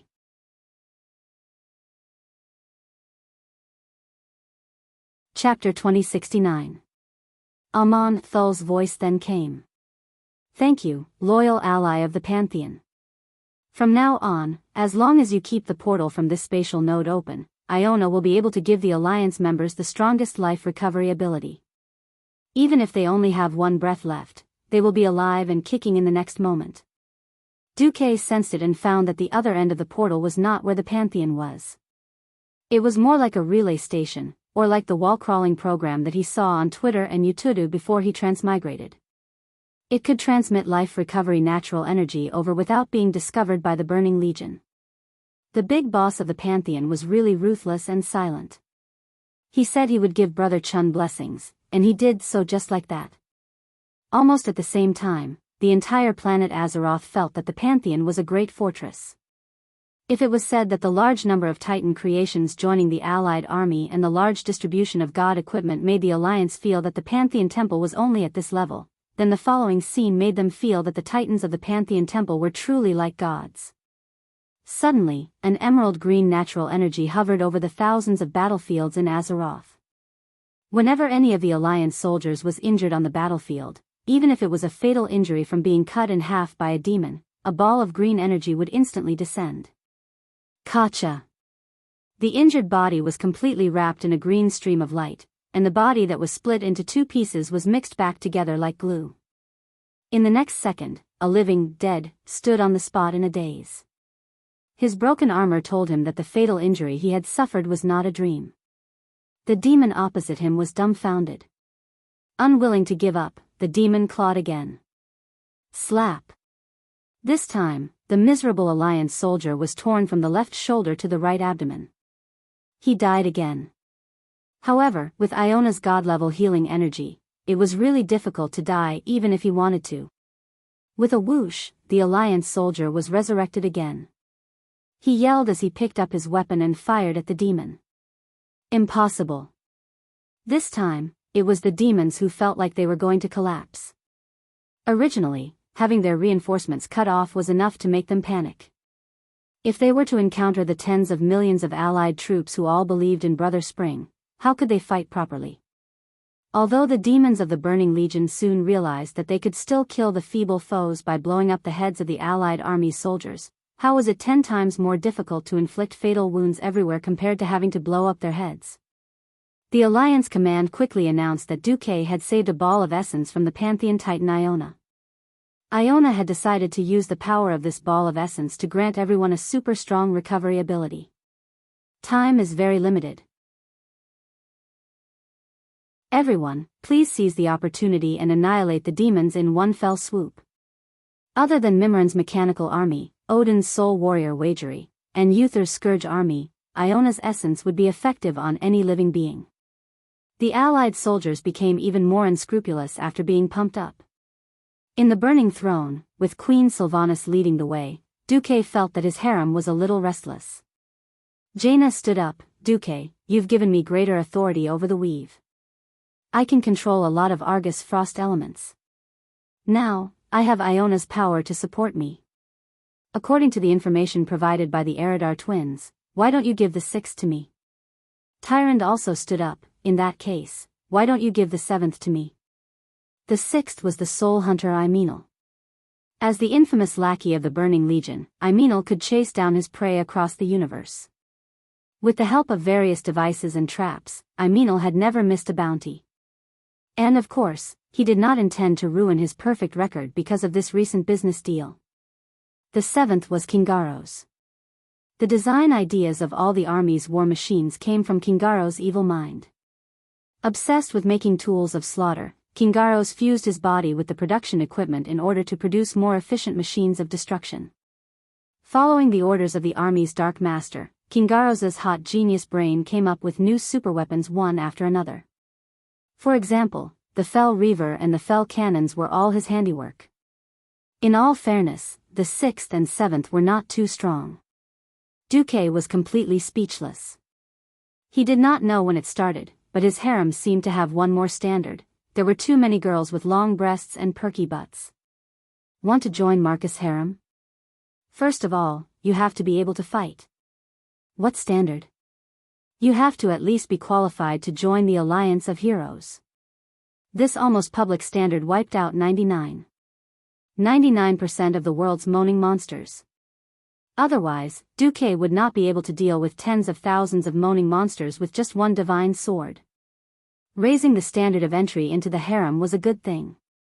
But the women in the harem were too good at fighting, which was also a pain in the ass for Duque. Out of love for his women, Duque instinctively wanted to refuse. But he suddenly felt that something was wrong. His skin seemed to be attacked by a sudden drop in temperature. Was it an illusion? No, the goosebumps all over his body were definitely not an illusion. The emotions in the eyes of the heroine standing next to him could be clearly seen even in the slightly dim light of the burning throne. It was as if their pupils were glowing.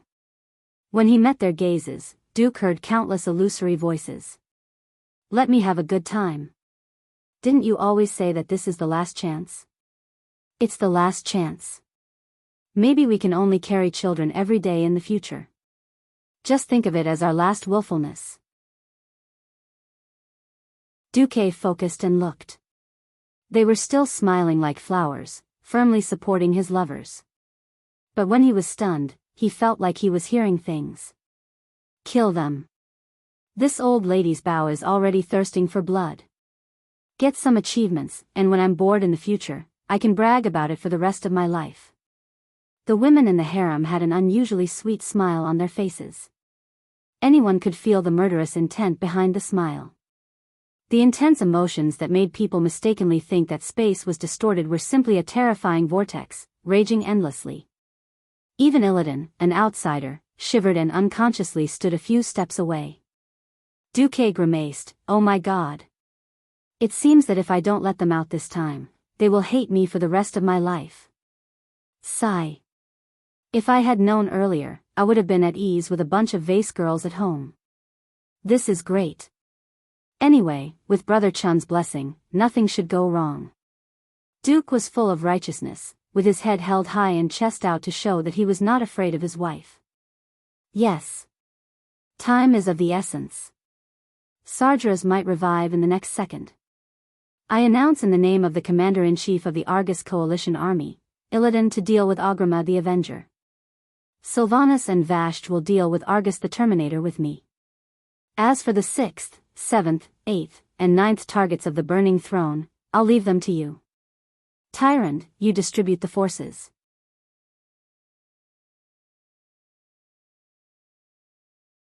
Chapter 2070. Tyrant was not Duque's first woman. The first was Aurelia.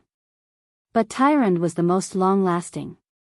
She had never heard of a relationship lasting for 10,000 years, especially when there were two outstanding childhood sweethearts who had waited for her for 10,000 years.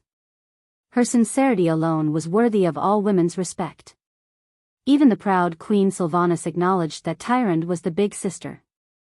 Tyrant calmly assigned the tasks of the women. She had suggested that Jaina deal with OL 6, while she dealt with OL 7. The rest would deal with OL 8, which was the 4 matriarchs of Shivala. On the surface, it seemed a little reckless, but Jaina was probably the fastest to finish the battle, as she had obviously leveled up. This kind of mysterious leveling up was obviously due to nepotism. Tyrant knew that she would not have a problem dealing with OL 7. Unless the remaining sisters, along with Vanessa, Sally Whitemane, and Solarian, could not withstand the matriarch's attacks and were instantly killed, there would not be a problem. Then let's do this. The hero team quickly attacked. In reality, the 4 matriarchs had already gathered the remaining leader-level combatants. Defending the checkpoints one by one was like sending food to the enemies who had a large number of demigods. Unfortunately, the Burning Throne had clearly lost the initiative. First, the purposely provoked commotion had lost the commanding council and the 2 hounds. Then, the Terminators had run out of the throne, only to be destroyed by the enemy using the entire planet's fire element. They had lost 3 groups of leaders in one go. They had hesitated for a moment and could not bear to withdraw their manpower from the teleportation hub. In the end, they had lost again and again. At this point, the four matriarchs were about to piss their pants. Putting aside the fact that they could not defend the burning throne, even if they could, just the fact that the teleportation portal's hub had been destroyed and occupied by the enemy was enough for Chief Sa to skin them alive. If not for the fact that their soul cores were under the watch of Argus the Terminator, they would have fled immediately. What was more hateful was that they could only brace themselves and gather their forces to resist. Not only did they have Soul Hunter Eminar and Kingalo's retreat, they also had the eighth boss, Varimitha, catch up. Varimitha, as one of the Dreadlords who commanded the army in the Third Great War, Varimitha was unable to stop the Lich King's rebellion. In this life, he had the misfortune of allying with the Sun King, an Astrian, and prayed for power one last time before he shamefully failed. In order to punish him for his mistake, after his death, Varimitha's, who relied on the soul core stored in Argus to resurrect, was tortured by the witch saboteur. These malicious matriarchs had stripped him of his flesh and reason, leaving him with only the desire to take revenge on the mortals who had caused him to lose everything. To put it bluntly, he was just a slave beast with combat power. However, deploying troops was not an easy task. Firstly, the Allied forces were advancing too quickly. Secondly, the distance between the leaders was too far. It couldn't be helped. Every demon lord was a prideful person. Unless they were close friends or sisters like the Eridar twins, no one would be willing to stay beside a colleague with ulterior motives. This was the way the higher-ups of the army interacted with each other. Of course, there was also an exception, such as the Commander's Council or the Witch Alliance. Unfortunately, with the support of Queen Sylvanas' group, Wind Manipulation, the allied heroes were completely flying. The smaller enemies were left to Illidan's demon hunters to deal with. Queen Sylvanas casually shot an arrow, and the world fell silent again. The heroes had just passed the defense zone where the seventh brother was and caught up with Eminar and Kingalos in one go. Jaina and Tyrande looked at each other and immediately attacked. Eminar, who was retreating, suddenly realized something. When he turned around, he saw a blue-robed figure in the distant sky.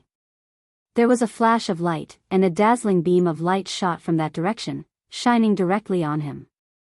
That light was very similar to the one that the Balrog Smodron had used with the fire element of Argus to destroy the Garossi Terminator in one move. Eminar was scared out of his wits. That was a god-level attack that even the Terminator did not dare to touch. How could his small body withstand it? He could not help but turn around subconsciously, just in time to see a web of elemental laws that he had never seen before hanging high in the air. It was no longer a hidden elemental flow that mortals could not see, but a network of clearly visible veins, each of which was a terrifying elemental path that could not be used up even if 10 Breaking Dawn mages wantonly squandered the elements. At that moment, in Eminar's eyes, all the elemental veins were shining brightly. Then, magic beams shot out from the nodes where these veins intersected. These beams of light flashed and disappeared, staying on his retina for less than 1,000th of a second. In that instant, the wide corridor that could allow 100 horses to pass side by side became bright. It was the explosion of frost, fire, and arcane magic that ignited the corridor. 3 different types of ultra-high purity elements in the same space produced an exaggerated reaction similar to nuclear fission. Finally, it turned into a strange 3-colored flame. Eminar was famous for being a void duke who liked to use tools. He had a lot of special and powerful gadgets: stun gun, hypnotic canister, pulse grenade, hellfire arrow, but he was shocked to find that he could not use any of these weapons that he had been so proud of for thousands of years. He only had time to groan before he felt himself submerged in a storm of elemental energy. Soul Hunter Eminar had been killed by Jaina Proudmoore. Jaina had taken care of her opponent first, but did not forget to be mischievous. She floated in the air, holding up the 2 corners of her robe, and performed a ladylike bow in the air. "Sister Tyrande, I'm sorry, I'll be going to the next city first." Humph, Tyrande seemed to snort in dissatisfaction, but in reality, she was just venting the frustration in her heart. Their opponent was also known as the leader, and Tyrande had obviously accidentally picked a tough bone. A demonic inventor like Kingaros was even more disgusting than Mimiron. Not only was he good at fighting, but he also had many tricks up his sleeve. The most annoying thing was his group of robots, Jirosi Annihilator, Jirosi Slaughterer, and Jirosi Destroyer. Although these smaller robots were not as sturdy as the first boss of the Burning Throne, Jirosi Terminator, they each had their own unique characteristics, such as thick skin and thick flesh. King Garos, on the other hand, had transformed himself into a metal monster.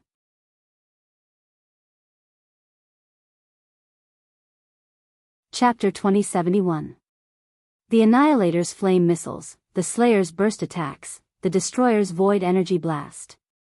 All of these attacks made Tyrant feel like she was in a difficult situation. With Iona's natural recovery ability, Tyrant would not die, and her injuries would at most be bruises. However, her clothes would always be burnt, and this made Tyrant feel rather annoyed. However, after she became Duke's servant, her attacks changed drastically. She no longer used the traditional divine arts of starfall and natural recovery. Instead, she used her bow and arrows as support for her elemental attacks. Against robots that had no vital points or flesh, Tyrant was at a huge disadvantage. However, Kyaros was a very special fellow. He was different from the information he had received. It seemed that he had recently modified his biological structure, allowing his body to share life with his robot creations. Tyrant's attacks on Kyaros did not seem to give him any time to breathe. Instead, more and more Kyaros robots rushed over to help. "My dear Jaina, I'm afraid I'll need your help this time. Otherwise, I'll have to team up with Duque to deal with you next time." Looking at Tyrant's smiling face, no one would ever know that the tyrant of this life had been transformed into a female driver by Duque in the ancient war. Sigh. A female driver could not afford to get hurt when racing. It was just like how Dumuk loved to watch Yunfei drive before he transmigrated. Who knew that there would be a self-proclaimed pure and virtuous cat called Shibe something who drove even more crazily? Jaina shuddered. She knew that if she was attacked by Duque and Tyrant, she would not be able to get out of bed for a few days. Oh. He. What is Big Sister saying? You're treating me like an outsider. It was Big Sister who took care of the enemy first. I'm just here to pick up a few bones. Jaina said words that even she did not believe, and decisively surrendered to Tyrant. Tyrant threw a, "If you dare say this out loud," look, and smiled as she faced the enemy together with Jaina. To be honest, it would not be a problem for Tyrant to take care of Kyaros and his toys alone. But if this dragged on, Tyrant was afraid that something would happen to her sisters. In the harem, which one of them wasn't Duque's treasure? If in the last darkness before dawn, because of her willfulness caused the death of any of her sisters, Duque would never forgive her for the rest of his life. After the two of them set off a wild wave of elements, King Garos typed GG amidst his screams. On the other side, the matriarchs of the Saboteur Witch Union did something that Duque did not expect. He did not know if it was a power struggle or a test, but they actually split up. Originally, the Burning Throne was a structure that connected all the way to the end. There were no forks in the road or shortcuts to speak of. When Duque, Illidan, Vashj, and Queen Sylvie rushed over, the four matriarchs actually hid in a branch road that was almost a dead end. Obviously, the matriarchs did not want to directly confront Duque and his gang. Instead, it was Verimithas who was left in the Coven's room. Seeing the arrival of Duque and the other three, the once intelligent Dreadlord leader showed a fanatical expression. A long tongue nimbly rolled in his mouth full of sharp teeth, and the pair of huge bat wings full of holes on his back kept flapping. Apart from his huge size and appearance, he looked like a vicious dog that saw a bone. He rushed straight towards Duque and raised his right hand at the same time. Embrace of the Nether Spirit. It was a powerful dark magic of the curse element. Once an ordinary hero was hit by this, his life and soul would be forcibly transformed into shadow energy within a few seconds. While he was heavily injured, the curse would be passed on to another mortal victim around him. If one was not careful, this thing could cause the entire hero team to fall into a plague-like curse cycle within a minute, and finally die tragically while wailing in pain. Unfortunately, this former boss with no brains to speak of had found the wrong target to attack. Humph. Without waiting for Duque to say anything, Vashti was the first to rush forward. The movement of the snake tail swaying and charging quickly gave the onlookers the feeling that it was like moving clouds and flowing water. Only the people involved could truly feel the horror of Vashti's speed. Perhaps compared to the top agility-type demigods, Vashti's speed was not fast, but with Vashti's water special effect, it was completely different. Illidan frowned because he sensed that the surrounding space was completely filled with the water domain. His own people passing through it naturally did not feel anything special. The enemy's words were like being mixed into cement that was about to solidify. Every movement became extremely slow and heavy. This kind of overwhelming domain power was obviously just right to restrain Varimitha, who was not clear-headed. He forcefully opened his arms, as if he wanted to break free from the suppression of this domain. At this time, Vashti's figure disappeared from his field of vision, leaving only an afterimage. Only Duque and the others who were watching from the side caught a trace of the tremor in the space. If this was the deep sea, then Vashti would be a hunter that had jumped up from the deepest part of the sea to hunt her prey. Both of Varimitha's hooves were suddenly wrapped up by a long green snake tail. By the time he reacted, his body had turned into a wooden stake that was tied up by the snake's tail over and over again. In the reflection of his fanatical pupils, a snake-haired female figure appeared. A bow that was stretched to the extreme, with 2 cold water elemental arrows on it, pressed against his eyelids at 0 distance. There was nothing he could do. He could only watch as the sharp arrowheads filled his entire field of vision. It was not until his vision turned pitch black that Varimitha, who had almost lost all consciousness, heard the sharp, ear-piercing sound of the bowstring. Thump. The former leader of the Dreadlords, Varimitha, had fallen once again. As expected, Duke Marcus, who had once caused the most terrible loss to the army, is not someone we can stop. Just leave them to the last 2. Even if they degenerate into watchdogs, a Titan is still a Titan. The matriarchs whispered among themselves, shocked and laughing evilly. The supreme power represented by the word Titan was something that mortals could not understand or look up to. Furthermore, in the past 25,000 years, the 2 Titans of Argus had never been truly tested. Only Titans can deal with Titans. This concept had already been deeply rooted in the hearts of all existences in the universe. However, they could let Duque and the others in, but they could not ignore the mortal heroes who would arrive later. Ha ha ha. Mortals. Pay the price for your blasphemy against this great temple. We will torture you well. I hope you can be as strong as the Titans. We can torture you for 1,000 years. The 4 matriarchs screamed and laughed maniacally, as if they were in a carnival. Who knew that the frosty heroines would directly send a ray of light to the matriarchs? A long and narrow sword light that cut through the darkness.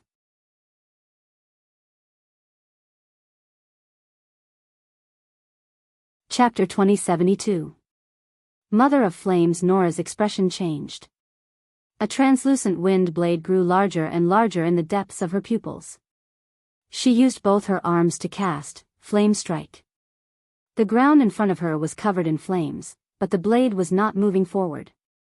It was light and agile. It was like a leaf being blown away by a strong wind. It swayed slightly, but in the next moment, it broke through the sea of flames and arrived in front of her. Nora's other 4 weapons were useless. She screamed and rolled to the side. The translucent blade crossed her body and left a line of blood on her left middle arm. A second later, she was horrified to find that her arm had almost been completely cut off. For the first time in 25,000 years, a great pain attacked her. What is this? Nora screamed and turned to look at the white-haired female elf that passed by her. It's called, Conqueror of the Wind God's Throne.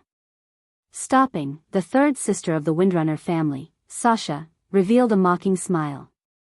As the name suggested, this blade was made of wind elements. It was made from the remains of the previous Wind Lord, Al-Akir. Part of it was used to fill in the Windseeker's sword for Gavin Rad, and the other part was given to Sasha to create this divine weapon that did not exist in history. Sasha was not supposed to be the main tank, but it seemed that the composition of the harem was a little uneven. On the other side, Hoof waved, happy flames, and charged towards Mother of the Night, Asura. Hoof Iral had become a hoof. I'll chop chop chop chop. In the past, Hoof could not do anything. She was either the healer or the vanguard with a small shield and hammer, always having to take care of her teammates. This time, with Iona's support, almost every hero in the Alliance had unlimited regenerative abilities. Hoof waved the divine weapon, Great Axe, and immediately used Crusader Strike. The holy golden light almost blinded Asura's eyes. Asura was about to go crazy. Since when did a little holy knight dare to talk back to her? Your holy light is not worth mentioning. Is that so? Osala had obviously underestimated Hoof, Valen's disciple. Or rather, Hoof's combat strength had always been underestimated in the Alliance. First of all, Duze did not want his harem to be the vanguard. Second, there were too many powerful people in the Holy Knights. The muscular men of the 4 Silver Saints would definitely be the first to rush to the front. Basically, there was no chance for the hoof to appear. Actually, the attack power of the hooves was not any weaker than the 4 Silver Saints. Osala was at a disadvantage the moment they met. The 3 shadow-throwing daggers she threw out were actually melted by the flames of the hoof's divine weapon battle axe in midair. Ursula gritted her teeth and swung her 2 great swords at the same time, barely blocking the hoof's axe. However, just as Asura's uppermost pair of arms made a hand gesture to coordinate with the casting of Shadow Arrow, an extremely sharp arrow was shot. He bent his left leg and dodged to the side. Only then did he feel the wind elemental arrow brush past his cheek. The first arrow disappeared, and the next one came immediately. It was still a wind arrow, and it still had that unstoppable and terrifying feeling. Osala's heart was filled with fear as she retreated. She was not afraid of ordinary physical and elemental attacks, but the wind arrow contained some kind of god-level power that shocked her. Only then did she see the golden-haired female elf who shot the arrow. The strong wind around her caused her beautiful blonde hair to flutter in the air. However, this did not obstruct her vision, allowing her to focus on shooting arrow after arrow. In particular, the hunting bow in her hand, which looked like a flapping eagle, emitted a powerful energy wave that made her heart throb like never before. Alarm bells rang. Sasdora Windrunner's legacy. Not long after the establishment of the elven kingdom of Kuel Salis, a skilled craftsman took a branch from the mother tree in the Long Song forest and carved it into Sasdora. Since then, it had been the Windrunner family's proud heirloom. This bough was held by the eldest child of each generation of the Windrunner family. This generation's holder was, of course, Aurelia. However, the power of a divine artifact was not infinite. In the war with the trolls 2,800 years ago, the power of this divine artifact bough was almost exhausted. Since then, it had been placed in the secret sacred place of the Windrunner family, absorbing the natural energy of the Long Song forest and slowly recovering. Originally, the next time it could recover its power would be 1,000 years later.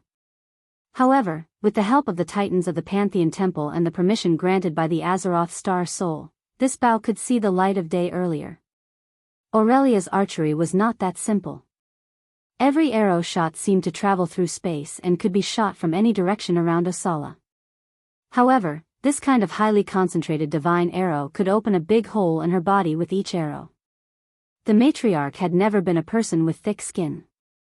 This kind of fast but destructive fighting style was really asking for one's life. Osala felt like she was going crazy. How could there be such archery in this world? Every arrow was extremely strange and devoid of logic. But the wind arrow did not reason with Osara. It suddenly appeared, and Osara had to use all her strength to dodge sideways. She rolled on the ground without a care for her image to avoid the arrow aimed at her heart. Even so, her lower right arm was still shot and exploded. Ah! Osala let out a scream. Soraya, are you still not done? The 2 matriarchs had previously made a lot of threats, but they had suffered such a big loss in a single exchange. It was simply infuriating. However, the Witches of Destruction was not only the Burning Legion's command center. The room they were in had another important function. this was the prison that imprisoned the titans of the Pantheon Temple. 25,000 years ago, Chief Sa had betrayed them and destroyed the Pantheon Temple. All the titans, including Amon, Sir, were killed. It was not entirely correct to say that the titans were dead, because the titans themselves were very special existences. The body and the soul could be two different things. Some of the souls ran away. They drove a huge spaceship called the Pantheon and hid in a hidden space crevice in a corner of the universe. The titans' corpses and some of their remnant souls were imprisoned by Sargeras. After going through an extremely evil ritual, the titans, who had shrunk in size after refinement, became pitiful prisoners. Other than helping kill, Jaden command the entire Burning Legion, the four matriarchs would usually happily play S&M games with the titans, using endless pain to torture these titans, finally forcing them to fall and form a dark pantheon.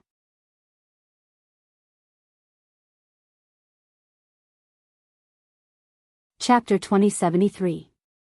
The war between the Burning Legion and Azeroth had entered its final stage.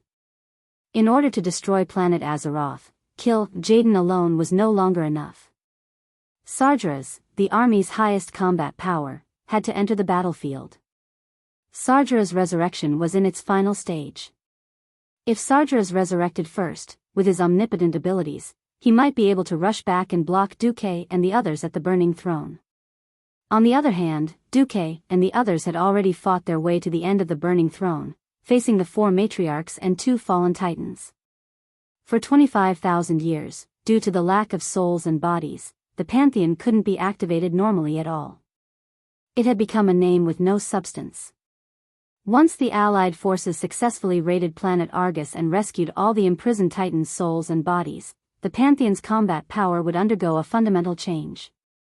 From providing indirect assistance, they would become the strongest combat power that could directly participate in the battle. Even if it was a shrunken version of their bodies, if Amon, Thul and the others could use half of their combat power, they would be able to take care of Sargeras, who had forcibly resurrected on Azeroth with his remnant soul and clone corpses. This was undoubtedly a mutual destruction. Let's see whose home would collapse first. Now, no one could say for sure who would have the upper hand. In the tomb of Sargeras on planet Azeroth, Jaden couldn't take it anymore. Even a brave woman was afraid of taking turns. Moreover, the ones taking turns weren't the 25-foot men in the game, but a group of super powerful people who were not much weaker than him. Almost all of them had the template of a boss. Among them, they were either Titan guardians or demigods. Even the mere mortals in the eyes of the eggs were mostly veterans who had experienced the 20-year war and killed a bunch of demigods and great demons. The Gemini twins, who had been completely taken advantage of by Duque and Eridar, realized in despair that once they made a move, they wouldn't reveal any of their moves. The group of mortal powerhouses had already made their moves. Then, the Titan guardians rushed forward to fight. Come on. A head-on confrontation. Those who didn't fight head-on were idiots without balls. Whether it was Odin, Torim, or Hodier, they were all the same.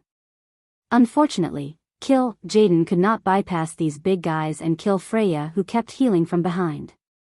As the portal closed, the Void Dukes around him fell one by one, and Jaden's condition worsened. His injuries continued to accumulate, and he had less and less time to cast spells. However, the silent and instantaneous shadow magic was not powerful enough to kill these Titan guardians. As soon as they finished vomiting blood, Freya's healing spell healed them. He had healed himself right in front of him, allowing him to see his wounds healing at a speed visible to the naked eye. What a ruckus. How could they fight like this? Without a choice, Jaden, who was unwilling to die just like that, finally used his last trump card. He secretly extracted mana from the mana pool that had been used to revive Sargeras to replenish himself. I'm doing this for the resurrection of our great leader. If I die, no one will protect Master Sargeras while he's casting the spell. As a fallen titan, he's so strong. It doesn't matter if he loses some magic power. Jaden was a sinister guy. He was not a brute like Archimonde. Between self-preservation and loyalty, he quickly made his choice.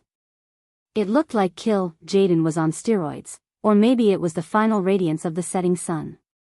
He suddenly became 2 levels stronger. All kinds of big moves were thrown out as if they were free, and for a moment, the allied forces were in chaos. On the burning throne side, while Duque's harem was beating up the matriarchs, Duque and the others at the front finally met the fallen titanogramma. As soon as they entered the hall, an impassioned voice that was as hot as flames came crashing down on them. Just the fire element contained in the voice alone was enough to turn a normal low-level void duke into charcoal. Stop!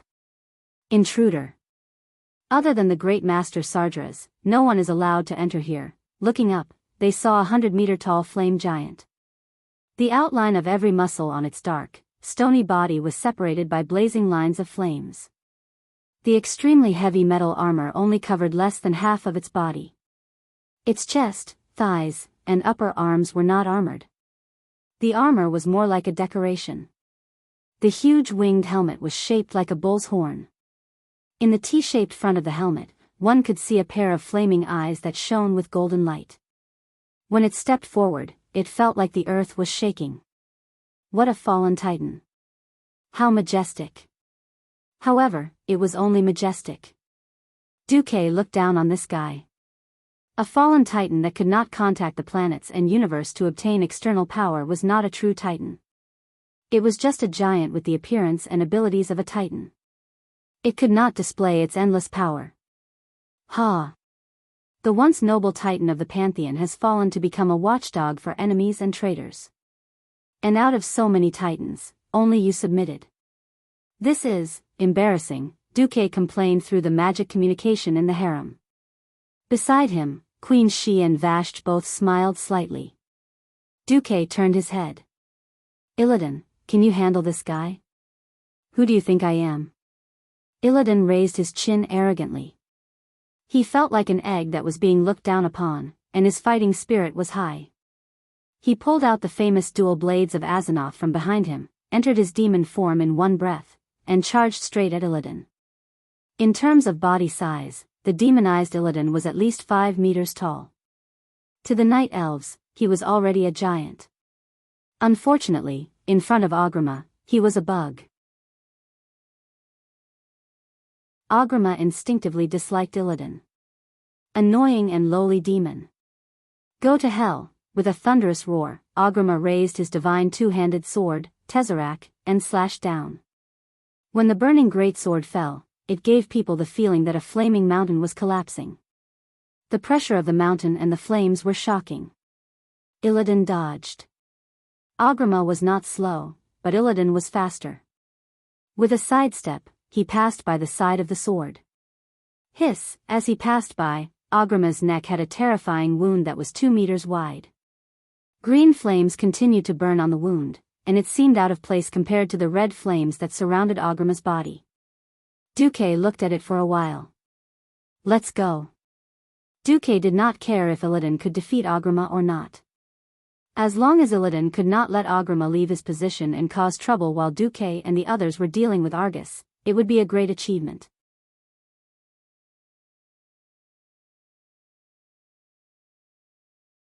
Chapter 2074. The corridor, which was already as wide as a football field, began to disassemble itself. The Eridar clan's unimaginable mechanism made a loud, clatter, sound, and then Duque and the others saw the sky. The corridor split into 2 halves in the middle. Apart from the small circular area where Duque and the others were standing, the surrounding 2 meter by 2 meter large square bricks were collapsing. Soon after, more colorful, almost glazed floor tiles rose from the depths of the ground, along with the large metallic flat ground. A trap? Queen Siko tilted her head, her smile a little cold. No. In front of a demigod whose body can be elementalized and whose life is connected to the entire planet, traps are nothing. Vashti smiled. Duque did not speak. He just stood there proudly and struck a pose. Because what was to come would eventually come. The other party was more anxious than they were. Argus the silent destroyer had arrived. With an aura that could split the heavens and earth apart. Almost every step he took caused the entire ground to tremble. Argus, who was guarding Shaman's lair, could have been a quiet Titan handsome man, waiting for challengers at the final checkpoint to deliver themselves to him. Unfortunately, Duque's special strategy of stealing the planet's elementals had forced Argus to be restless. Duque did not want to split his forces and let his harem deal with the matriarchs. Of course, he hoped that all the bosses would stay in their own territory and be defeated one by one. The Burning Legion was no fool. If Duque had not split his forces just now, it was very likely that everyone would be stuck at the destruction which Guild's home ground for the final battle. Duque led his men in a frenzy and managed to separate the matriarchs, Agrima and Argus. However, the Argus in front of him was too huge. He was at least 1,000 meters tall. Duque was displeased. Yo, I don't like to look up to other beings. All the big guys who dared to stand in front of me as enemies ended up lying on the ground. You will not be an exception, Duque said calmly. You. Argus the silent destroyer had wanted to curse angrily, but his expression suddenly changed. The surrounding elements changed. Countless elemental vortexes of various sizes suddenly appeared around his gigantic body. What happened next was enough to make a person with trypophobia feel numb and scream. Because every vortex seemed to have become Brother Octopus' suction cup, unscrupulously absorbing elements from Argus' body. Countless beautiful arcs of light streaked across the empty space that was about to become a battlefield. Elemental radiance intertwined with each other and flew outwards. The flickering radiance outlined impressionistic oil paintings on the ground. Argus instinctively rejected the elemental extraction. Rays of light crisscrossed in midair, and the Titan runes combined to form a small magical formation, producing lines of law. These lines of law were like countless spear soldiers facing off against each other, and as they clashed, they erupted with ear-piercing explosions and spatial turbulence.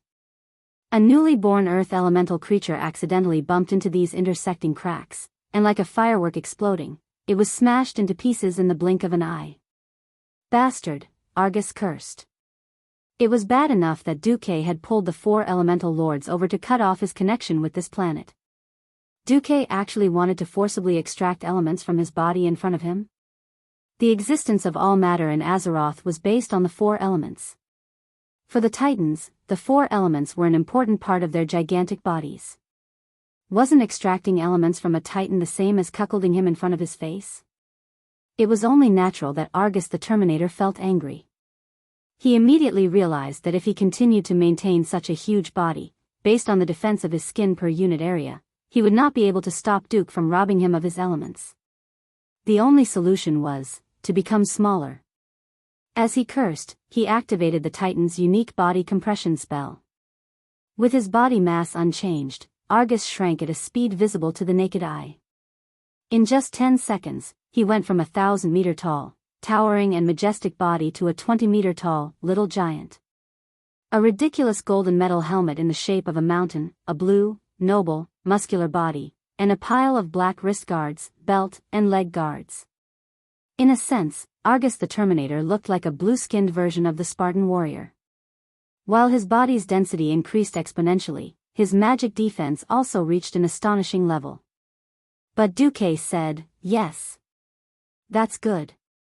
Damn, this tone is clearly lecturing his own grandson."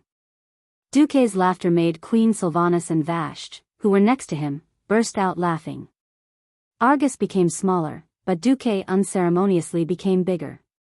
An elemental giant mixed with the dual elements of fire and arcane rose under Duque's feet. In less than 3 seconds, the elemental giant used its head to lift Duque to a place where Argus could see. "Tiny native god, are you underestimating the power of the Titans?" Argus shouted, raised the huge scythe in his hand that was at least 20 meters long, and slashed down. "No, I'm just underestimating a puppet that Sargeras uses as a power bank." Duque said something that outsiders couldn't understand. Power bank? What the hell? Duque didn't have to answer him. Argus the Terminator was not a complete Titan from the day he was born anyway. Ever since the Twisted Nether was blown up, Sargeras had been anxious to find a backup resurrection point to resurrect the demons who had died in battle in the outside world. Another key point that restricted Argus from drawing power from the planet was that the Titan power that should have belonged to Argus had been F*King taken to the demons as resurrection tokens. Of course, Duque made the most incisive use of this point. The giant scythe in Argus' hand made an incomparably standard slashing motion.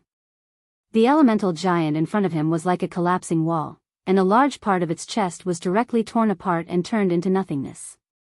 But the elemental giant with a broken body didn't care, and the claws of its left hand were like 3 sharp daggers that gouged into Argus' arm. Damn it! Argus cursed. He had seen shamelessness, but he had never seen such shamelessness. These elements were extracted from him a moment ago, and with a program programmed by Duque, he immediately became his opponent. The elements that belonged to Duque, after being processed by Titan magic, were given special destructive power. Even the Titans couldn't withstand this power with their extraordinarily tough skin. Argus raised his left hand and unleashed the wrath of pain. The attack, which contained a large amount of evil energy and the will of pain, made Duque's skin feel like it was being cut by a knife as soon as it was released. This was the venting of the resentment of being tortured by Sargeras during the Terminator's growth.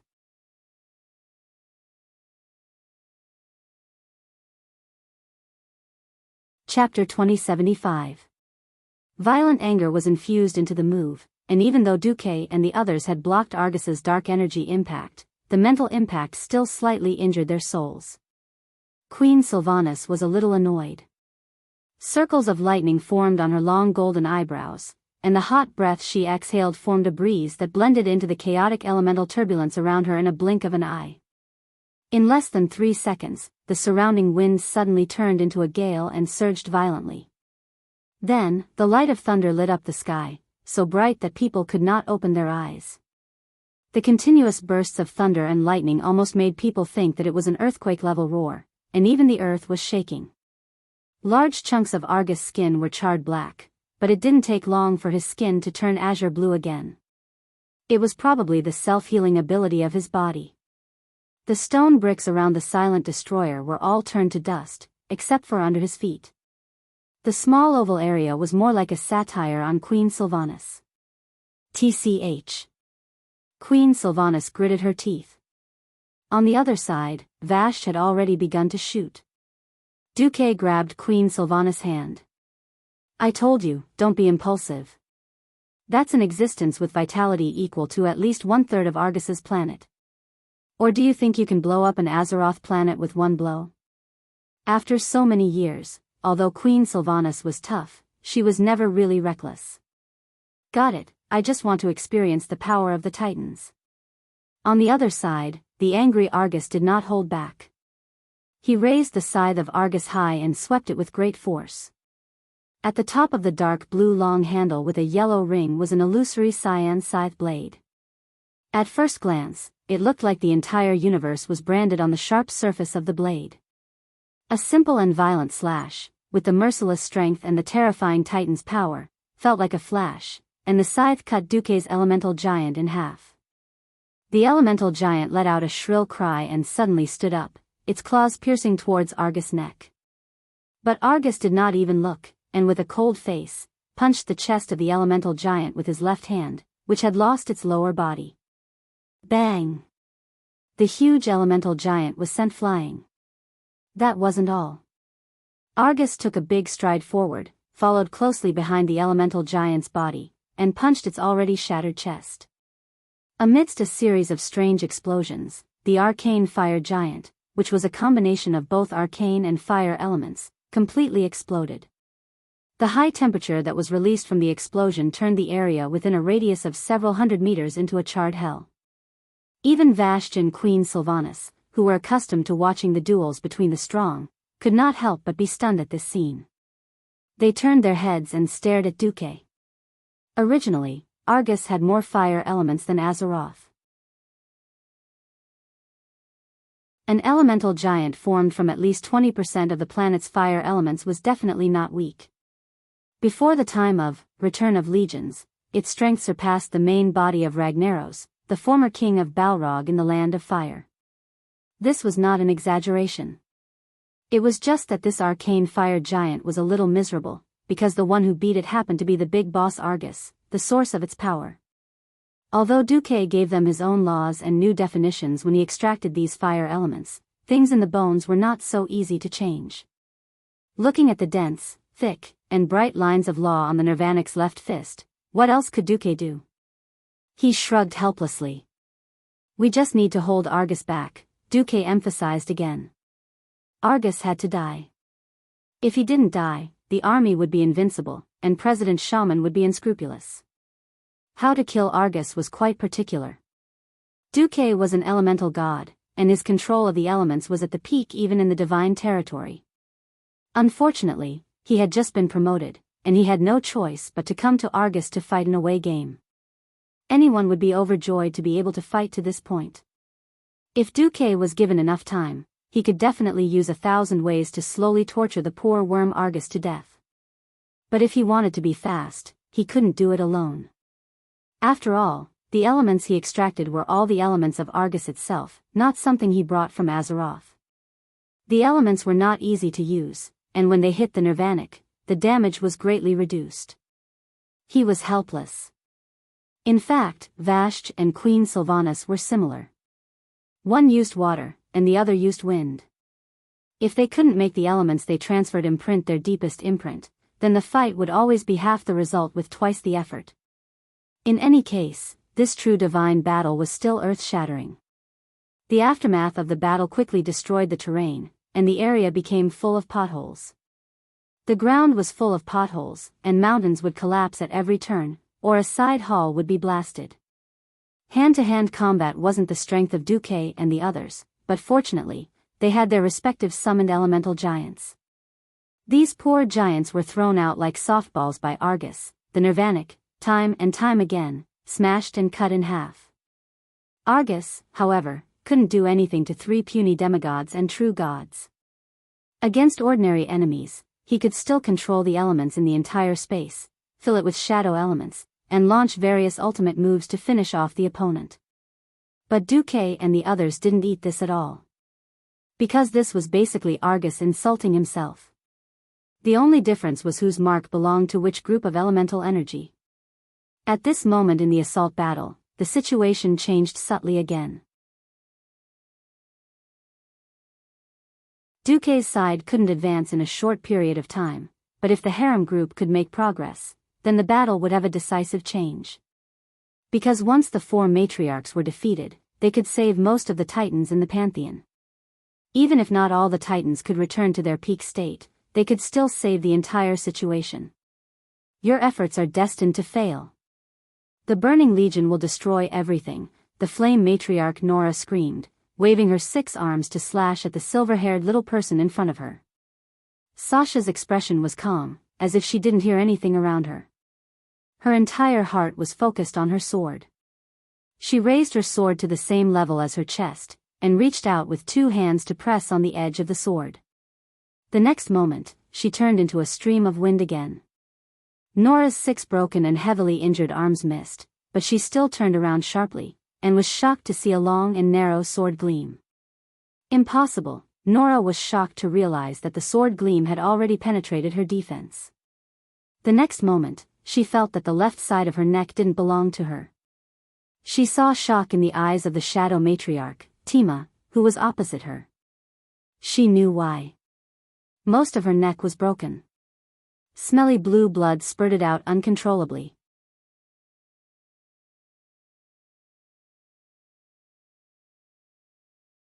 Chapter 2076. Nora gritted her teeth and used her top left hand to press down on her neck, attempting to make a final struggle. But at this moment, an arrow shot over without a sound. There was only one existence present who could shoot such a sinister arrow. It was the noble elf who was so beautiful that even Nora was jealous of her. Her elegant demeanor was something that vicious matriarchs like them could not achieve even after 10,000 years of training. At this moment, as she was not suppressed by any of the matriarchs, she went all out. How terrifying could a sniper who was not harassed be? Now, she had to experience it with her own life. That arrow scared Nora out of her wits. She subconsciously used her middle left hand to block it. Unfortunately, a small part of her palm was blown off in the next instant. Before she could even scream in pain, the arrow in midair seemed to disappear. When it reappeared, it was already pressed against her temple. No! Nora's cry was filled with despair. This was the fastest arrow in the mortal world. The strongest arrow below the divine realm. With the wind elemental power activated by second sister Sylvanas, Aurelia's abilities were not at the divine realm, but she was stronger than a demigod. This arrow surpassed the imagination of all the matriarchs. The matriarchs had strong vitality. In the end, Sylvanas's core position was to be a spellcaster, not a race that charged and broke through enemy lines. Injuries would hurt, and severe injuries would kill. There was no such thing as a holy healing spell that could restore one's HP to full or resurrect on the spot with faith in Brother Spring. Nora, the mother of flames, was dead. This caused a fatal flaw in the cycle of the matriarchs. The matriarchs did not want to directly enter the battlefield. Even in battle, they would use all sorts of methods to teleport themselves to the Titan cages next door. By torturing the Titans' bodies and remnant souls, they would force the Titans to use all sorts of ultimate moves to harm the invaders. Nora's death directly increased the pressure on Fatima, who was still in the battlefield. Osala, the mother of the night, had no choice but to appear to save the situation. Suraya, the mother of the universe, was the only one left inside, still torturing the Titans. At this moment, Tyrande and Jaina arrived. This was the straw that broke the camel's back. Tyrande snorted coldly and led the charge into battle. As the former high priestess of Elun and the leader of the Elven Sentinels, she was a master of both magic and martial arts. Even after Elun agreed to let her serve Duque, Elun did not deprive Tyrande of her power due to their good relationship. Elun even allowed Tyrande to continue using her, Starfall. It was just that when Tyrande and Chandris needed to use their ultimate skills at the same time, Chandris would go first. Tyrande's first move was Starfall. The huge meteor had long since begun its descent. When the meteor broke through the atmosphere and was about to touch the exterior of the burning throne, a huge teleportation portal silently opened. The place it connected to was the battlefield where the matriarchs were at.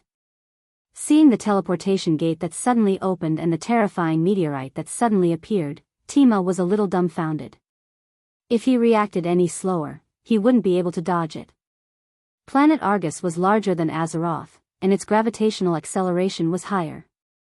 Under its effects, the speed of the meteorite's descent was even faster, and the damage it caused was naturally even more terrifying.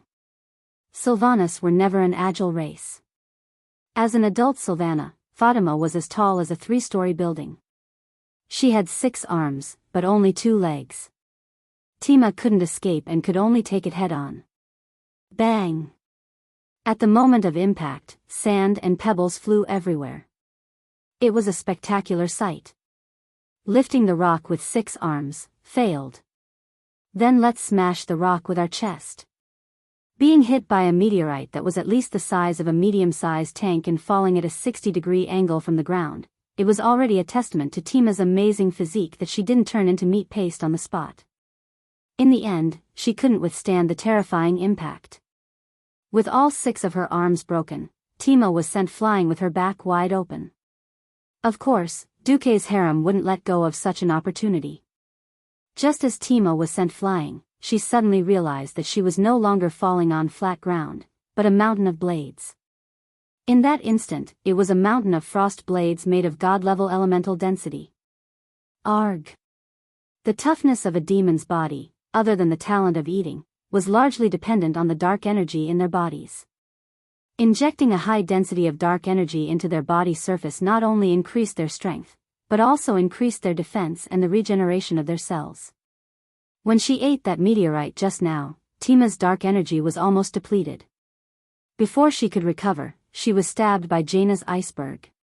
That was bad enough. Unexpectedly, her original opponent, her former compatriot who wielded a blazing axe, the Drenii paladin, Iriel, seized the opportunity and leaped high into the air, slashing at her chest. Flame Joy accurately slashed at Tima's already charred chest, easily breaking at least 10 of her ribs. Holy golden flames shot out from her heart, and in the blink of an eye, Tima screamed as she walked towards death. There were only 3 bosses in the Havoc Witch Guild.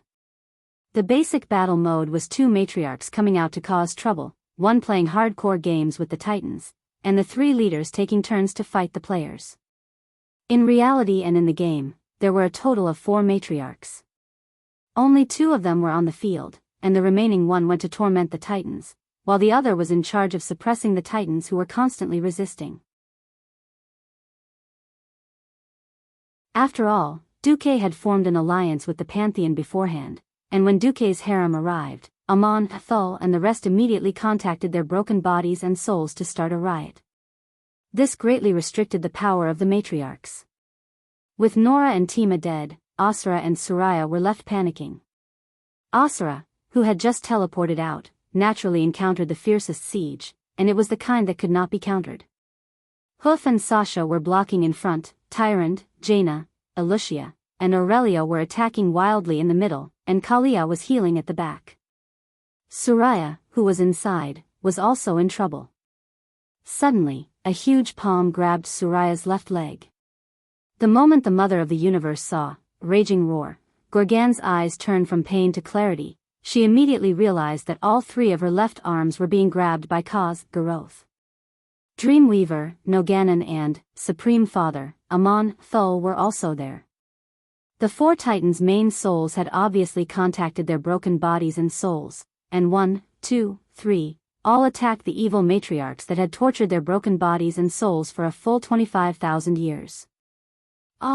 When Tyrant and the rest quickly defeated Asura and rushed to the next room, they found that Suraya was already dead. 6 arms, 2 legs, and a head had all been forcefully torn off using different methods. Disregarding Savala's original appearance and the blood on the ground, she really did look like a huge female stick.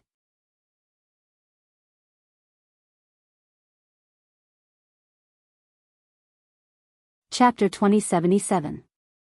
In any case, that scene was rather tasteless. Inside, Amon Thul slowly removed the last shackles on his body. The Father of the Gods did not care about the suppression of the 4 matriarchs. Over the past 25,000 years, the ones who had truly suppressed them and regained their bodies and souls were Sardras, Kil, Jaden, Archimond, and Argus the Nirvanic. As long as these evil figures were around, even if they were temporarily freed, they would only gain a short period of freedom before being suppressed again. Amon, Thul and the others would definitely not do such a thankless thing. Don't think that the Titans were so noble and did not have a temper. After being tortured for so many years, even Buddha would have a temper. The fact that they did not kill the 4 matriarchs and revive them before killing them again was already a testament to their moral integrity. With a light wave of his hand, Suraya and the corpses of the 3 matriarchs disappeared without a sound. They turned into dust and disappeared in the hot, turbid wind of the burning throne. Amon Thul was very careful. He had only injected a little of his soul to activate the remnant body and soul. With another wave of his hand, the battered body had already donned a set of blue robes. From the looks of it, he was once again the noble and supreme Father of the Gods. Thank you, mortal heroes. Now, the final moment has arrived. Sardras is about to revive on planet Azeroth. We must hurry back to the Pantheon. Only then will we have enough power to stop Sardras. Amon Thul nodded at the women in Duque's harem, a smile appearing on his face for the first time in a long time. Tyron took a step forward. Defeating Argus the Nirvanic is also a very important part. Duque said that with his power alone, it will take a long time to defeat the Nirvanic. The Titans looked at each other, and Amon Thul spoke again. Don't worry. We will take action. Thank you very much. Tyrant led the women and bowed to the Titans. The Pantheon will remember your kindness for eternity. This was Amon Thul's promise. An opportunity to make the Pantheon Temple owe them a big favor was something that only happened once in a billion years. Once they defeated the Burning Legion, as long as the Pantheon didn't perish again, the people of Azeroth would be able to do whatever they wanted in this universe. With a wave of his hand, Amon, Sir and the rest of the Titans left with the corpses. The physical departure was not a true departure. Giant humanoid figures with the silhouettes of titans were left behind. They looked a little like the observer Duque had been dealing with, Orgolan. There were dozens of miniature stars twinkling inside the humanoid figure. It was the compressed power of the star. Unlike Orgaran, the faces of these figures were translucent. It was easy to tell if they were Amon, Thul or Noganon. Let's go. Wake that good-for-nothing up, Cosgro spat. Yes. Amon, sir nodded. Another teleportation door opened beside them.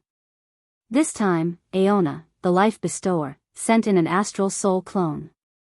The good-for-nothing that the Titans were talking about was naturally Agrama, the Avenger who had been tortured into confessing and surrendered to Sargeras.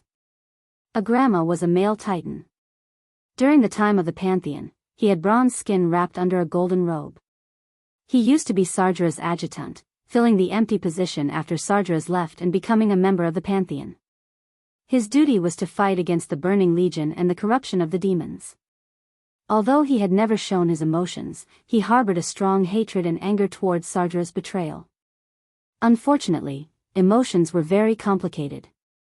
The opposite of hatred could be love. The other Titans had resisted for 25,000 years and never truly surrendered. He was the only one who surrendered. This was really awkward. Other than the Pantheon dealing with Sargeras, Agrama also had to convince him to abandon the dark side and join the light side.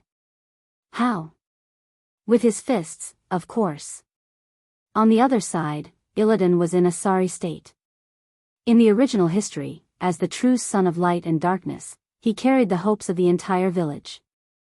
Oh no, he carried the hopes of the entire Night Elves if they failed to resist the Burning Legion.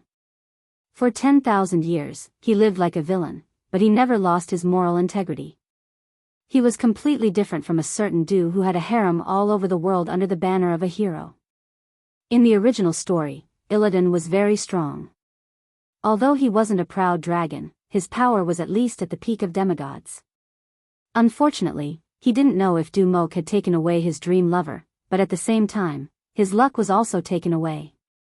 Illidan's pride was still off the charts, but his power couldn't keep up, and the opponents he chose were a little bad. After Avenger, Agrama fell, his power was reduced to that of a dog. The problem was that he used to be a professional demon slayer. His body was covered in flames, and ordinary people would be burned to death if they came within a kilometer of him. Illidan had a heart like the holy light, and he was a good person deep down, but his body and power were of the demon bloodline. When they fought, he was quite restrained.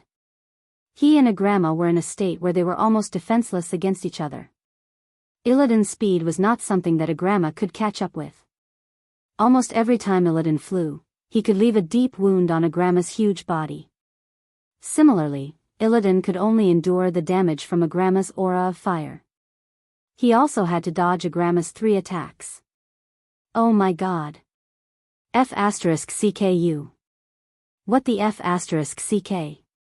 Oh, no, no, no. It should be Tesseract's sword technique, the 5-hit combo. Although he did not know if this was what the Silent Avenger was saying in his heart, the 5-hit combo only had 3 moves.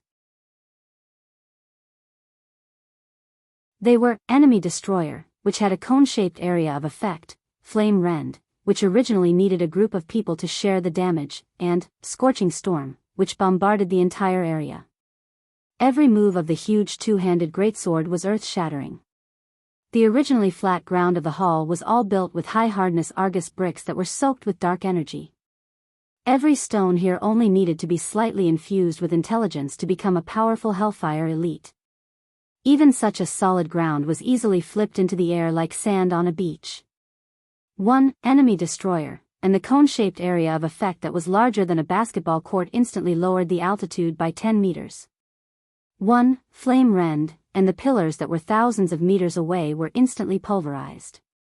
Not to mention, Scorching Storm, that ultimate move that turned the entire hall into a purgatory. Even the demons who were said to be the most adaptable to heat and flames could not withstand it. At that moment, a few huge shadows suddenly appeared at the entrance of the hall where the two were fighting. Amon Thul's avatar stood at the entrance, his eyes filled with holy light and a peerless aura. Wake up. Agrama. It's time to punish the traitor.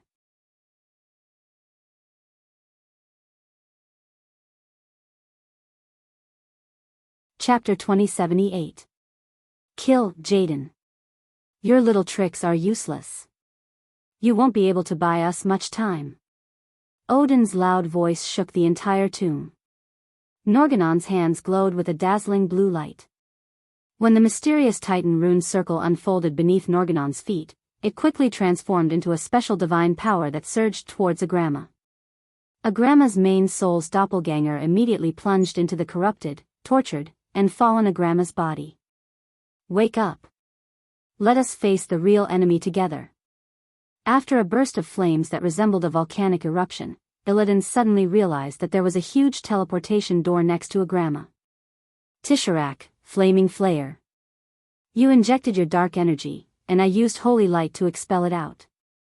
Agrama's body was like the sun, shooting out terrifying flames that could burn everything.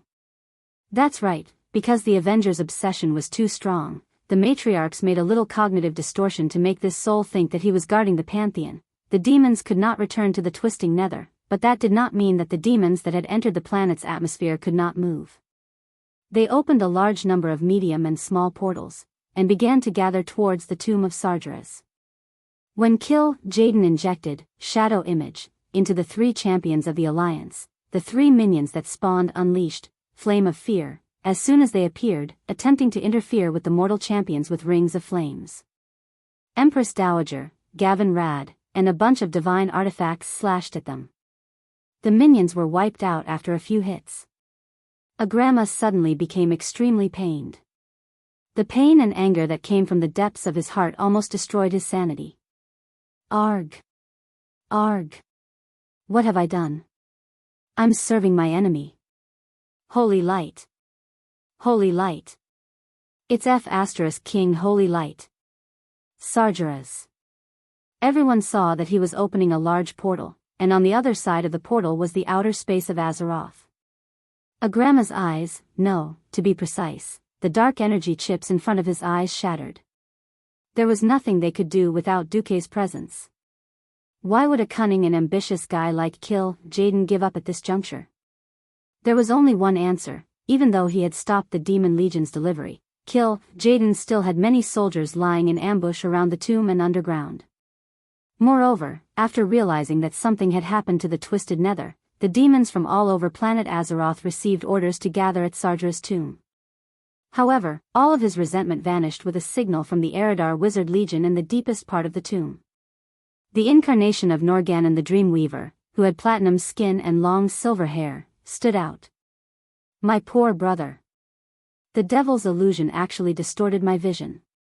This divine sword, which had a huge oblique section on its blade, was once complete. When Sargeras was still a member of the Pantheon, his spiritual sword was called Goslak, Dark Redeemer, the strongest weapon in the universe. With that, Agrama strode towards the portal. However, a flaming silhouette that looked exactly like him remained where it was. Almost all the experts of the Alliance army were attacking the spatial wall with all their might, but everyone realized that they were a step too late. Kacha! Odin slashed hard at the spatial wall. Due to the fact that their strength was on par, there was no rebound, but golden cracks could clearly be seen on the spatial wall. It was only a matter of time before the spatial wall was destroyed. This feeling was too terrifying. There was a moment of dead silence on the battlefield, and there was no distinction between friend and foe. If Duque was still here, he might have been able to destroy their teleportation. However, Old Man Odin on the other side was also very powerful. Kill Jaden's evil claw, which contained a large amount of dark energy, was very powerful.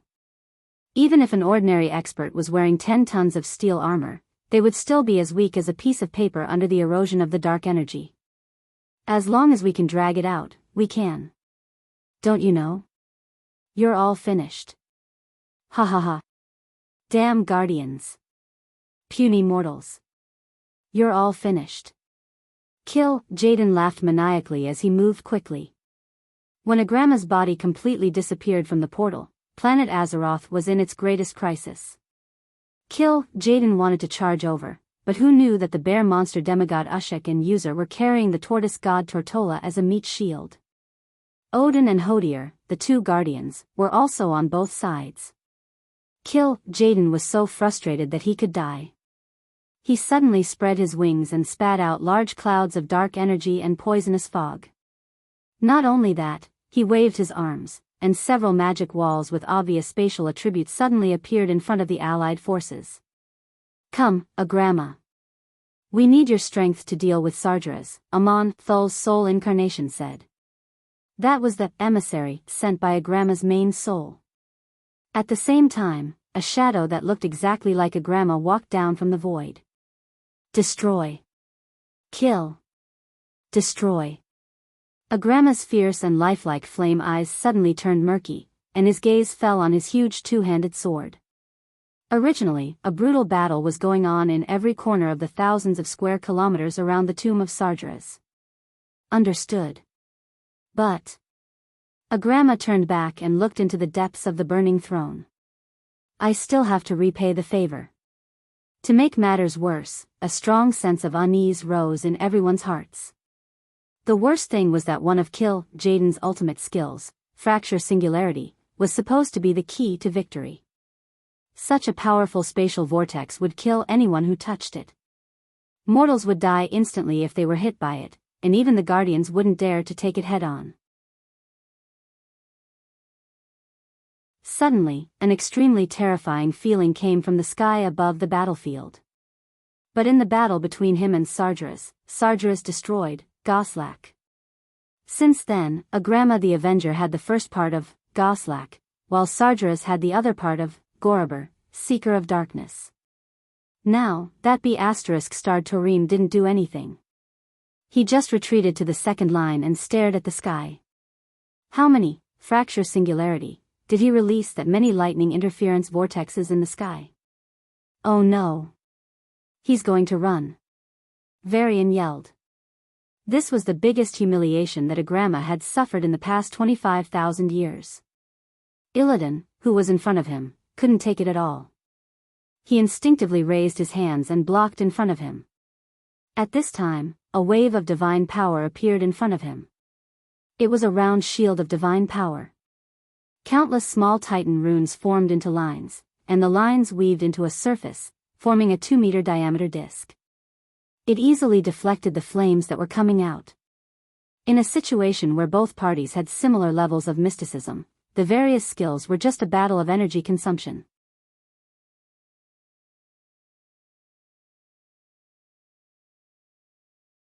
Chapter 2079. Outside Azeroth's atmosphere, in the Burning Legion's battleship matrix arranged like a ring of stars, the surface of hundreds of thousands of battleships suddenly burst out with a dazzling green evil light. Clusters of light converged and were converged into a super evil magic circle that spanned hundreds of thousands of kilometers and ran wildly. The magic circle looked like a huge bright green halo. The strong light emitted by the halo would be transmitted to many light years away. And this halo was hanging upside down over the entire planet Azeroth. It stretched across the sky, like a shrinking space of death, giving people a sense of suffocating despair. At that moment, the entire planet trembled. In the depths of the planet, there seemed to be a sound echoing. It was the wail of the soul of Azeroth, like a disheveled little girl who was forced into a corner by a thug with nowhere to escape. Her scream stimulated the thug's bestial desires. An immeasurable amount of evil energy was slowly pouring from outer space into the orbit of planet Azeroth. At the same time, there were clusters of green evil energy rising from all over Azeroth and converging into the sky. The next moment, a huge green beam of light shot out from the deepest part of Sargeras' tomb. The beam of light was so huge that even if the entire Naxxramas constellation was placed on top of it, it would not be able to block it. As the beam of light rose, millions of tons of sand flew into the sky. It was not the kind of sputtering caused by an explosion, but the slow rise of anti-gravity. The Well of Eternity, once the energy overflow outlet of the planet, opened again after being closed for 10,000 years. Wrapped in indescribable energy, mortals with good eyesight in the distance could see a bronze-skinned giant rising into the sky with the beam of light. That was Sardra's avatar. He sent this avatar to be defeated by the guardian Aegwin, but Aegwin couldn't destroy the avatar's body, so she could only seal and bury it here. At this moment, this avatar became the biggest foreshadowing of this big conspiracy that spanned hundreds of years. Only the most powerful of the coalition forces could see that there was also a corpse embedded in the forehead of this huge avatar. It was the corpse of Illidan Stormrage. Another Illidan Stormrage from a parallel timeline had died in the Darkness Temple a long time ago. Now, he had become the catalyst for Sardra's revival in the main timeline. Ha ha ha. The great Sargeras has been completely resurrected. While the allied forces were stunned, Kil'jaeden was no longer in a hurry to escape. He raised his claws. A large three-dimensional projection of planet Azeroth appeared in front of the allied forces. In the image, everyone could see the black clouds churning above the planet. In just a few seconds, the clouds turned from black to emerald green, the color of dark powers, very much in the style of the Burning Legion. If anyone had seen Argus before, they would have found that the atmosphere of planet Azeroth had become very similar to that of Argus. The clouds that spanned hundreds of thousands of kilometers began to converge, shrinking to a length and width of tens of thousands of kilometers. Even so, this area and volume was extremely terrifying. What made all the mortals tremble with fear was that this green cloud actually formed a human figure. A few seconds later, from the perspective of outer space, one could see that his figure was that of a demon. A demon so huge that it was beyond the imagination of all mortal creatures in the world. His size was not inferior to any of the stars hanging high in the sky.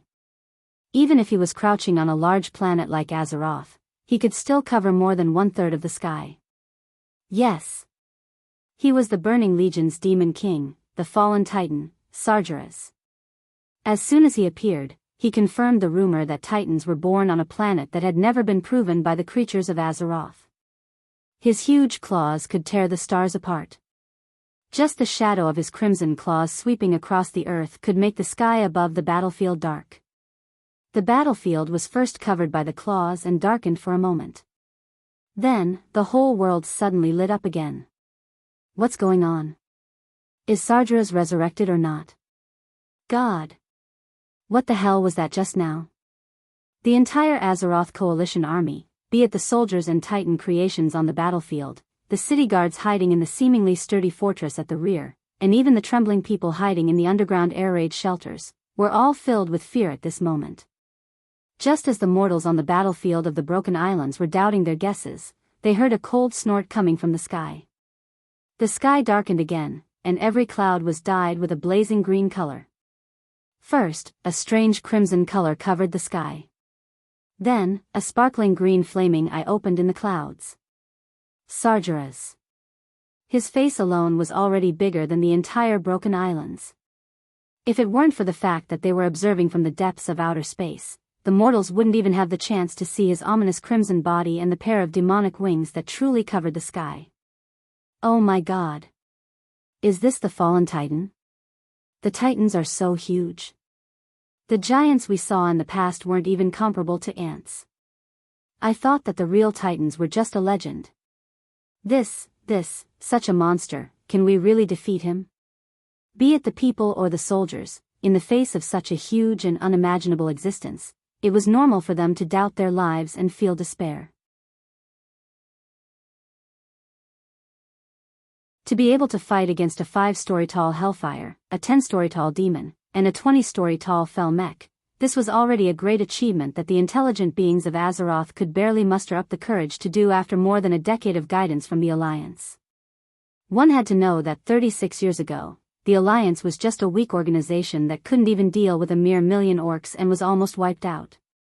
After experiencing 3 battles at the Dark Portal, natural disasters, and ancient gods, the psychological endurance of the Alliance people became a little stronger. However, against such a planetary-level monster, the largest main cannon of the Alliance's fortress was destined to be ineffective.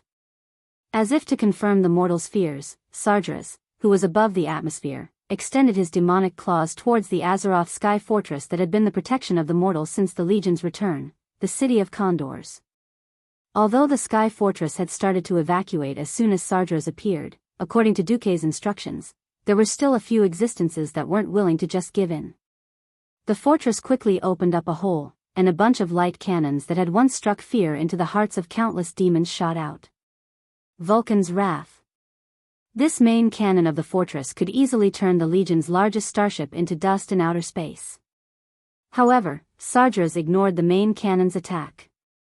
With a light squeeze of his huge claws that could tear the sky and earth apart, the city of Condors was like a crushed egg, turning into nothingness. Countless fragments of the fortress pierced through the sky, broke through the atmosphere, and fell to the ground. This scene seemed to be announcing the arrival of the apocalypse.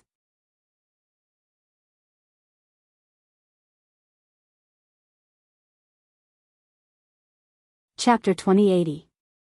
Countless stones contaminated by green evil energy were passing through the void battlefield guarded by the dragons.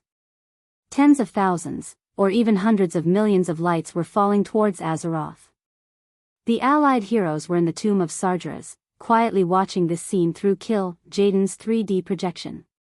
They could totally imagine the spectacular, poignant and terrifying scene looking up at the sky on the land of Azeroth.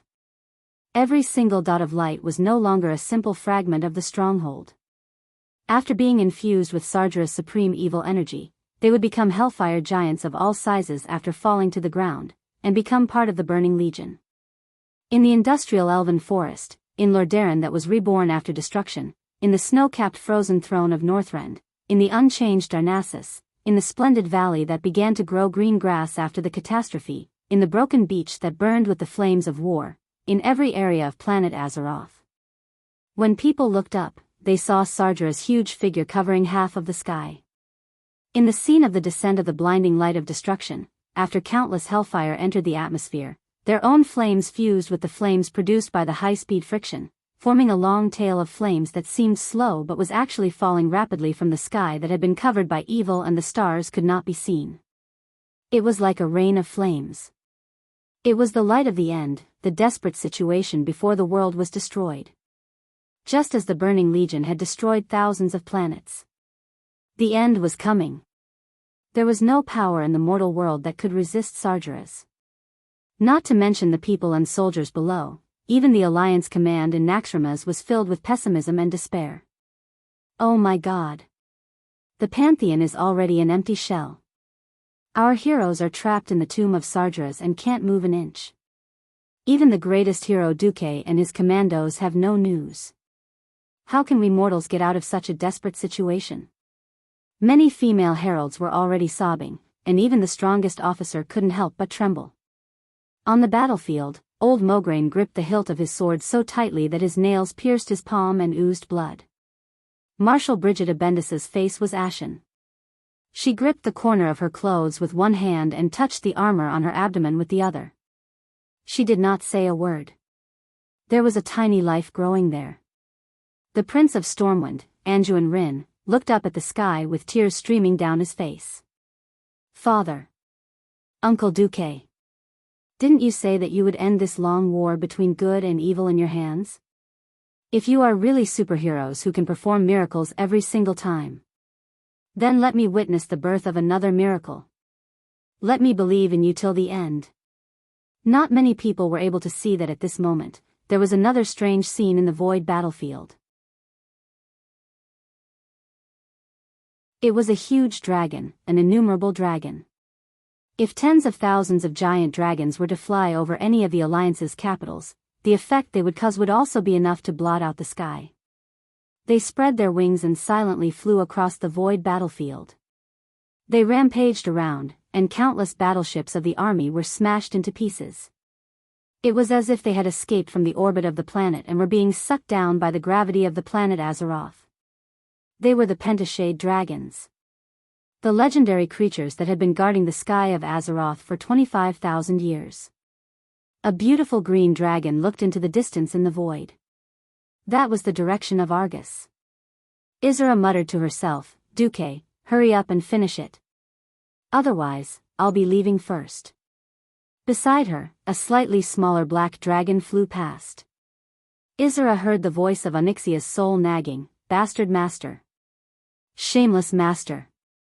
If you want to lie to me, then lie to the end. I'm a great villain, but in order to survive, I didn't hesitate to become your mount. Don't let me be the last one to die. Then why don't I join the Burning Legion earlier? Although she was complaining, she did not slow down at all as she flew towards her target. It was not just them. In the snow-covered dragonbone waste of Northrend, the death dragons that had slept for countless years stood up and crawled out of the tomb that was supposed to be their eternal resting place. They raised their heads towards the sky and let out a silent cry. Countless death dragons used the shadow energy to give them the ability to fly and rushed into the sky, surging towards the dragon's rest shrine. Because there was a giant portal on the surface of the planet that led directly to the void battlefield. The third-generation Lich King of this era, once the strongest Holy Knight Uther, was riding on the largest bone dragon. He led the bone dragon army and flew side by side with the live dragons from the dragon's rest shrine. Even if they were facing a super-huge fallen titan that could not be matched by mortal power, he would still lead the charge. Mere dragons, no matter how many there were, could not be a match for a true titan. However, the group of dragons swept past the void battlefield and flew towards the direction of Sargera's head without hesitation. On the other side of the planet's orbit, the huge Iseron fortress moved its orbit for the first time since the day it was built. In the huge and spacious command center, only the wizards who had become spirits were busy operating the fortress. In the commander's seat, Archmage Khadgar, who had a difficult life and should have become the planet's guardian, was smiling. As the core of the magic net and the disciple of the astral wizard Medivh, he had the ability to let his spirit escape to another planet in the universe. But here, he was born an Azeroth man, and he would die an Azeroth ghost. That's right. Even if he was walking towards destruction, there would still be a final warrior in this world. In the tomb of Sargeras, Jaden regretted it. Because after a short pause, all the Guardians, God of the Wilderness, and Alliance heroes once again attacked him. Why? You bunch of idiots. You're all facing despair and destruction. Why don't you beg for mercy? Kneel. All of you kneel. Lord Sargeras and I are magnanimous. As long as you pledge loyalty to the Burning Legion, you can continue to live. Of course, Jaden had thought of protecting himself. Otherwise, he wouldn't have wanted to run in the first place. However, he, who had never failed in the past 25,000 years, had repeatedly hit a wall in Azeroth in a short 36 years. All kinds of conspiracies had failed, and even his most trusted assistants, the Eridar Gemini, had defected to that hateful Duke Marcus. The continuous failures had caused his mind to become morbid and twisted. He was too eager to see these enemies who had once given him failure and frustration kneel at his feet. It was this obsession that destroyed his last chance of survival. He did not run away immediately, which gave Odin the opportunity to throw a powerful spear of light, which shattered his portal.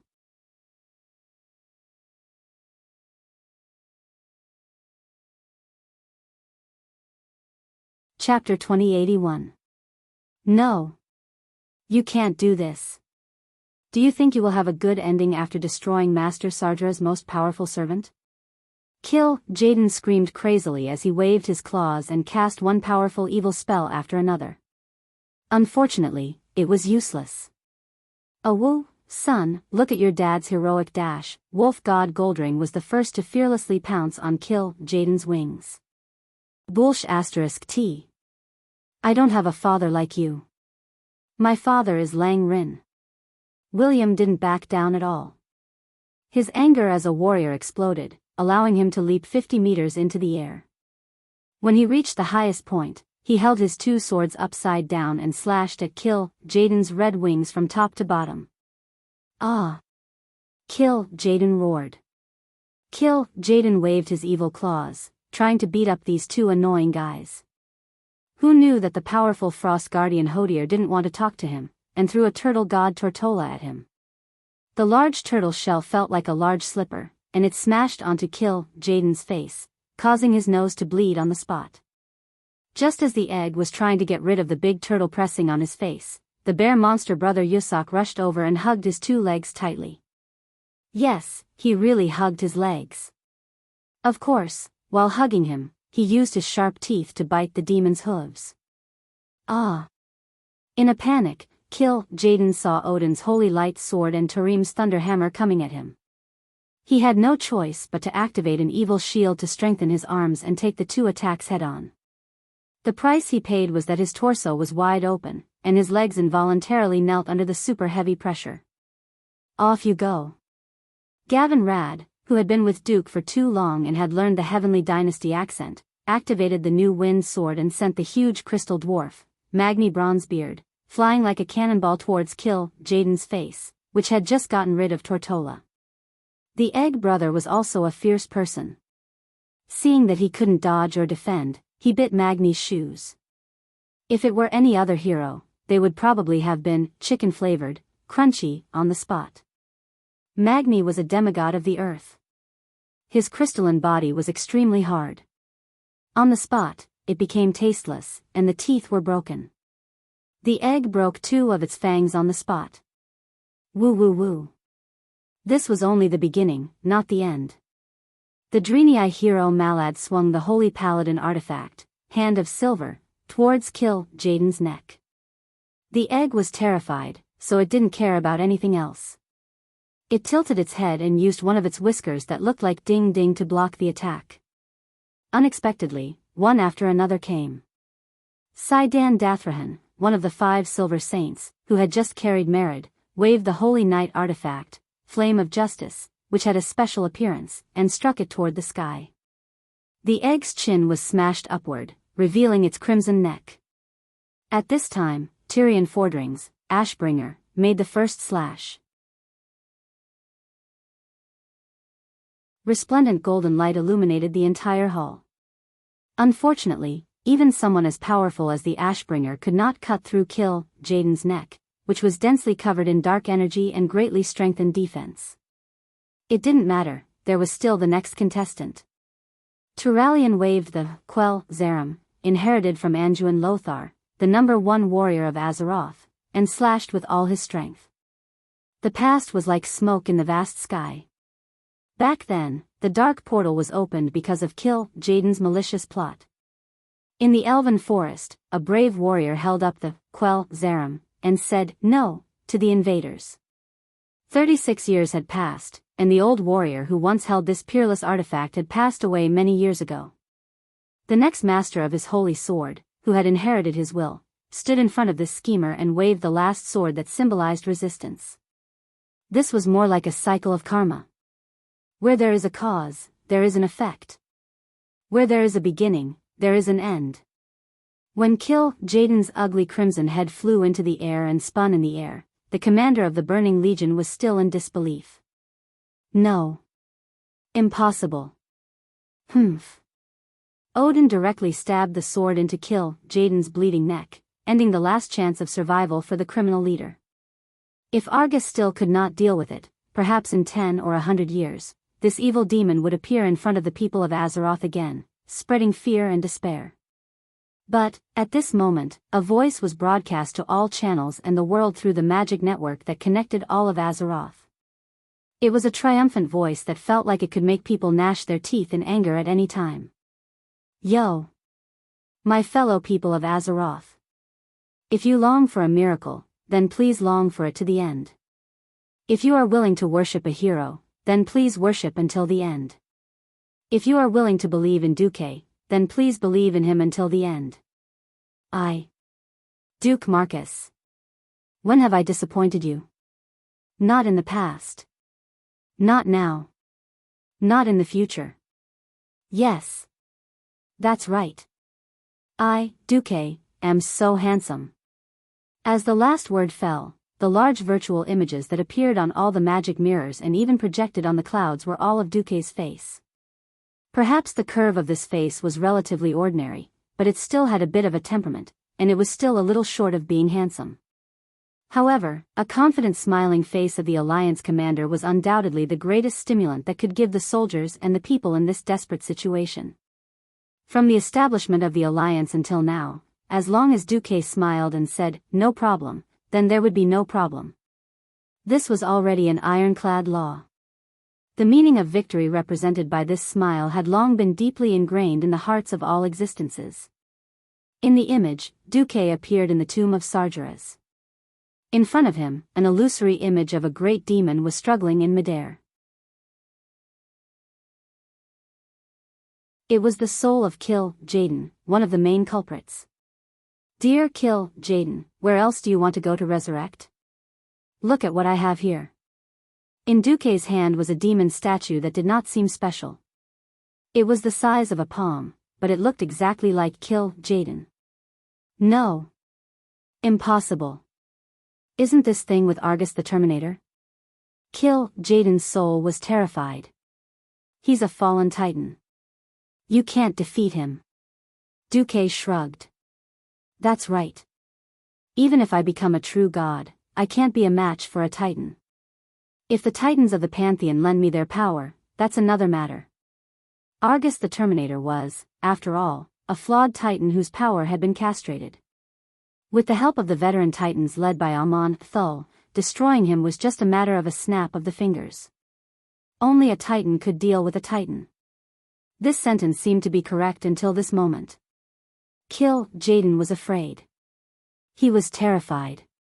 Although his boss, President Sargeras, was above this planet, distant water could not put out a nearby fire. If Duque wanted to destroy him, all he had to do was crush the statue that contained his soul core. As if talking to himself, Duque smiled and said, "You don't want to be destroyed? Sure.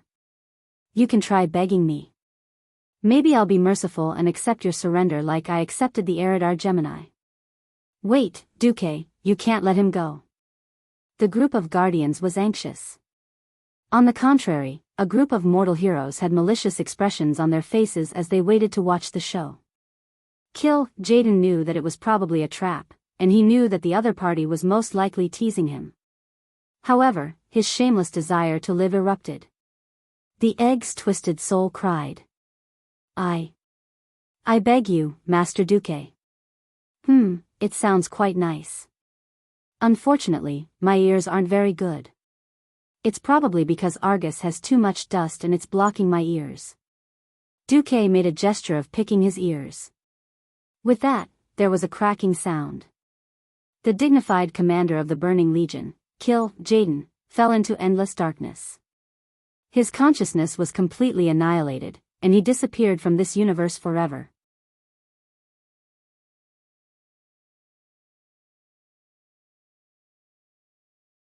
Chapter 2082.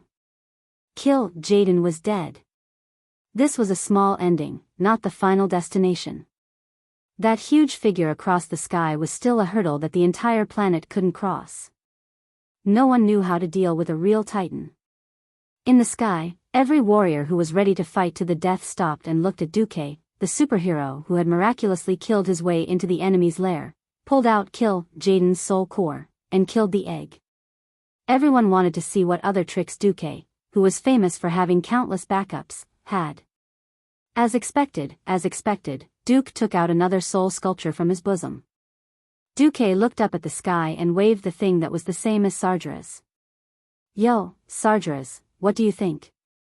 As soon as the provocative words fell, a cluster of huge light cannons fell from space.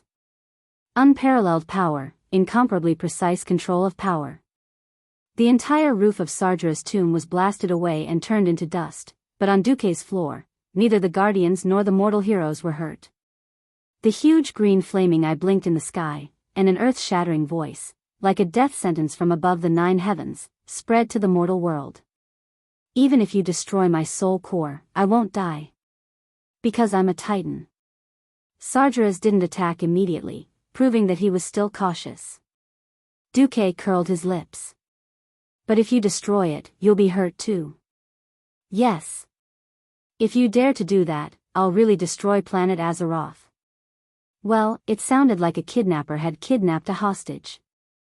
In order to prevent the vicious kidnapper surnamed Du from killing the hostage, the negotiator Sargeras finally softened his tone a little. Hee hee. Duque showed an expression of caring for the mentally retarded.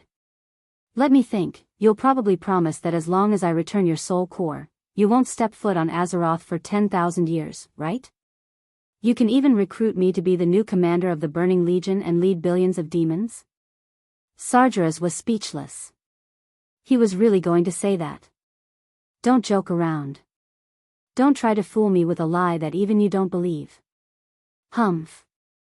Mr. Saw's cold snort affected the clouds in the sky, creating a Titan-style storm. Although Duque had secretly ordered all the warships to evacuate the moment he returned, many warships were still consumed by the storm and crashed. Sargeras said coldly, "Since you have no intention of negotiating, what are you waiting for? Destroy the soul core." I'm in a daze, of course, because Duque deliberately kept her in suspense. Billions of people around the world held their breaths in the live broadcast as they listened to the words that would decide the fate of the entire planet Azeroth. Who knew that Duque wouldn't F** King continue? A mortal who had ascended to godhood, and a near-invincible ultimate existence in the universe, were looking at each other across the distance between heaven and earth. 10 seconds, 20 seconds, half a minute. Finally, someone couldn't hold it in any longer and gasped for air. Sargeras's two sky-wide flaming eyes stared at Duque. In the end, he was startled by something else. You lied to me." Pfft. Duque burst out laughing. Yes, he lied to Sargeras. He didn't continue because he wanted to stall for time. Waiting for who? Wasn't it the Pantheon? After 25,000 years, the Pantheon, which once ruled this universe, was stronger than gods, and stood at the top of the universe, finally appeared in front of the mortals again. As a Titan, Sargeras was already huge. However, the Pantheon, which could accommodate Titan's daily life, was even more unimaginably huge. Even through the optical telescope in Iserlund Fortress, one couldn't see the whole Pantheon. The Pantheon was so huge that even Duque felt tongue-tied. This incomparably huge Pantheon, which felt like it could fit into Dewsholm's solar system, was really the first miracle of all time. Just by appearing, the energy shield around the Pantheon destroyed all the Burning Legion starships around planet Azeroth. They were like moths drawn to a flame, and were burned to ashes in an instant. Further away, the 100,000-kilometer-tall Pantheon's door suddenly opened. Several huge beings of the same size as Sargeras came out, and stood side by side on the steps of the Pantheon's door with complicated golden patterns. Unlike Sargeras, their bodies were translucent. Obviously, even though they had saved a considerable part of their bodies and essence from Argus' burning throne, they were still not a complete Titan. However, compared to the bitter situation of only having their souls left, they were much better. Supreme Father, Amon, Sir. Life-Giver, Iona. Raging Belayer, Gorgans. Dreamweaver, Norganon. Sculptor, Kaz, Garoth. Avenger, Agrama. Other than these 6 veteran Titans, there was another translucent Titan who was tied up by Kaz, Garoth with chains, kneeling at the side. That was obviously Argus the Terminator, who was supposed to guard Sargeras' home. Amon, Sir spoke, and his loud soul voice pierced through the void of space, resounding in this region, and also spreading to every corner of planet Azeroth. Sargeras, are you still going to come to your senses? Come to my senses? What did I do wrong? I didn't do anything wrong. Only destruction is eternal. That is the true ultimate happiness. Sargeras was still lying on planet Azeroth. There was an invisible shell on the surface of the planet that was resisting and supporting his planet-level body. Sigh. In the name of the Supreme Father of the Pantheon, I sentence you to eternal imprisonment. With that, Amon, Sir's gaze transcended space and Sargeras' head in front of him, and landed on a spot. Duque knew that Amon, Sir was looking at him. In the name of the Covenant of Eternity, Duque's lips parted slightly.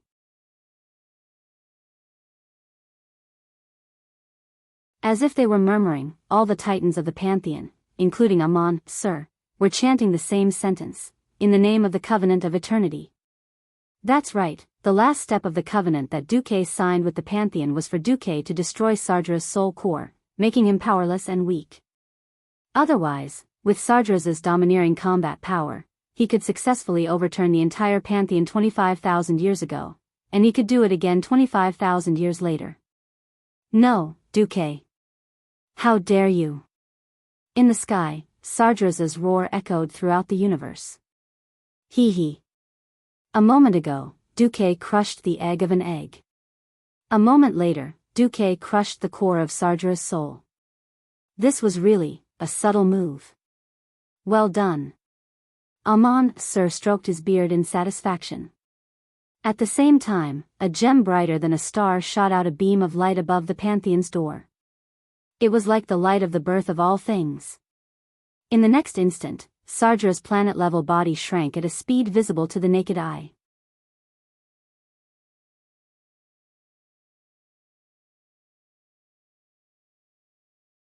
Chapter 2083. No. No.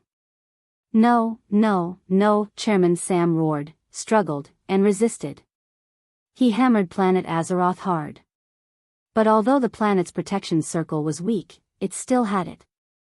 For 25,000 years, he couldn't do anything to this circle. Even when the circle's power was less than 20%, it still resisted Chairman Sam's final attack. No. I can't accept this. I can't accept this. Without the soul core, the soul was a remnant soul that would constantly weaken. Even someone as strong as Chairman Sam was still rapidly weakening under the Pantheon's light of punishment. He was already very clear about his fate. Without the soul core, it was impossible for him to fight against the Pantheon that had gathered all the Titans' power. The only last thing he could do was to perish together with Azeroth. If he couldn't get this planet that he had been spying on for 25,000 years, other existences shouldn't even think about getting it. Clamping the circle on the planet's outer shell, Sargeras raised his Titan artifact sword high. At this moment, Duque's shadow suddenly appeared above the void battlefield. The size of the shadow was not the least bit inferior to Sargeras. Duque let out an earth-shattering yell. Azeroth, what are you still worried about? Give me the power, or we'll all be buried with Sargeras. The entire planet suddenly trembled violently. It was truly an earthquake in the truest sense of the word. That was the star soul's instinct to protect itself. It was also her last hesitation. Finally, it seemed to let out a sigh. The whole planet began to change. On the continent, the ocean, the sky, every life, every existence, whether it was a living thing or a seemingly inorganic dead thing, this time, not only the four elements, but all existences opened their souls to the huge Duque shadow in the void. Thousands. Hundreds of millions. Billions of billions. Countless existences poured their unknown mysterious energy into the Duque avatar in the sky. In the blink of an eye, Duque's huge avatar became solid. This was like a new titan named Duke Marcus appearing in the void. On the Pantheon side, Amon Sir was stunned for a moment before he smiled bitterly. He finally knew how the cunning mortal Duque had guaranteed the eternal covenant between the Azeroth creatures and the Pantheon. On the other side, Duque's materialized incarnation held the 20,000-kilometer-long Atish in his left hand and the 10,000-kilometer-long Song of Light and Shadow in his right hand. F***CKU, Sargeras. Clang. That was a parry in the nick of time. Atish, which looked weak and like wood, had actually used its supreme spatial power to forcibly parry Shaman's sword that was aimed at Azeroth. In the next moment, Song of Light and Shadow stabbed into Sargeras' chest while he was still in a daze. In the end, the fallen titan had fallen under the sword of a mortal. No, it should be said that a hero who had once been a mortal. No. No. No, no, no, Sargeras shouted, flailing and struggling. He tried to use his dark powers to resist. But the radiant holy sword in his chest was the cruelest shackle. Every time he used some power, there would be a flash of golden light, and his power would be scattered again. Under the gaze of billions of creatures in the mortal world, the existence of despair that covered the entire planet rapidly shrank, captured by the holy light of the Pantheon, unable to resist. As it shrank, it flew towards the Pantheon. At that moment, an interstellar portal opened behind Duque. Led by Queen Sylvia and Tyrant, the harem ladies filed out and stood behind Duque. Apart from them, there was also Illidan. Duque smiled at everyone. I have some work to do, so I need to go to the Pantheon. It's fine, I'll be back soon. All the elites nodded with the same excitement. At that moment, Tyrant realized that Illidan was actually following Duque. She could not help but gasp. Illidan, you, the wind-like Illidan curled his lips. I've been waiting for this day ever since the moment I decided to rely on Sardras for the burning invasion 10,000 years ago. I've said that I would protect you and the night elves in my own way. Now, I'm just doing what I want to do. Tyrant wanted to say something, but after a long while, she could not utter a single word to dissuade him. You bastard, you've been acting on your own since you were young. Illidan did not care at all. It was clear that he was saying, I am me, a different great man. When Illidan was about to leave, a slender figure suddenly appeared beside him, Maev's shadow song. What do you want? Illidan had a natural hostility towards this paranoid woman who had imprisoned and tortured him for 10,000 years. I was wrong. Maiev knelt on one knee and bowed deeply to Illidan. The truth was out. Illidan was a great man worthy of being called a great hero of the Night Elves. This was tantamount to Maiev hating Illidan for 10,000 years being a huge mistake. Maiev was ashamed. If it was the young Illidan, he would probably be angry and punish Maiev severely. But now, he had already seen through everything. I forgive you. You, really forgive me? 2 streams of tears flowed down Maev's face from under her mask. Yes. I forgive you. From the first day I made this decision, I did not ask for the understanding of any of my brethren. To be able to obtain the understanding of the people I love and hate at the very end, I have no regrets, Illidan said solemnly. You have to take care, Tyrant finally said. Yes, I will. Maiev seemed to have realized what Illidan wanted to do. I'll go with you. This is what I'm best at. Illidan was stunned for a long time. In the end, he accepted the woman who had been with him for the second longest time, the woman he had hated so much, to stand behind him. Duque smiled and led the 2 elves through the door. Stepping into the Pantheon temple and seeing Sardras, who had shrunk to the size of a human, Illidan happily rushed up and kicked Sardras in the face. Sardras, you finally have a day like this. Don't worry. I will guard you well for eternity. Illidan laughed heartily. Maiev said coldly, and me? Yes. One of the terms of the agreement between Duque and the Pantheon temple was proposed by Illidan. Once Duque captured Sardras, he would become at least one of the prison guards and guard Sardras for eternity. Duque looked at one egg in Maiev. For some reason, he felt that the 2 of them were a good match. After a few glances, Duque stopped looking. Everything was a choice of fate. On the other side, Amon Thul and a group of titans were sitting on their thrones.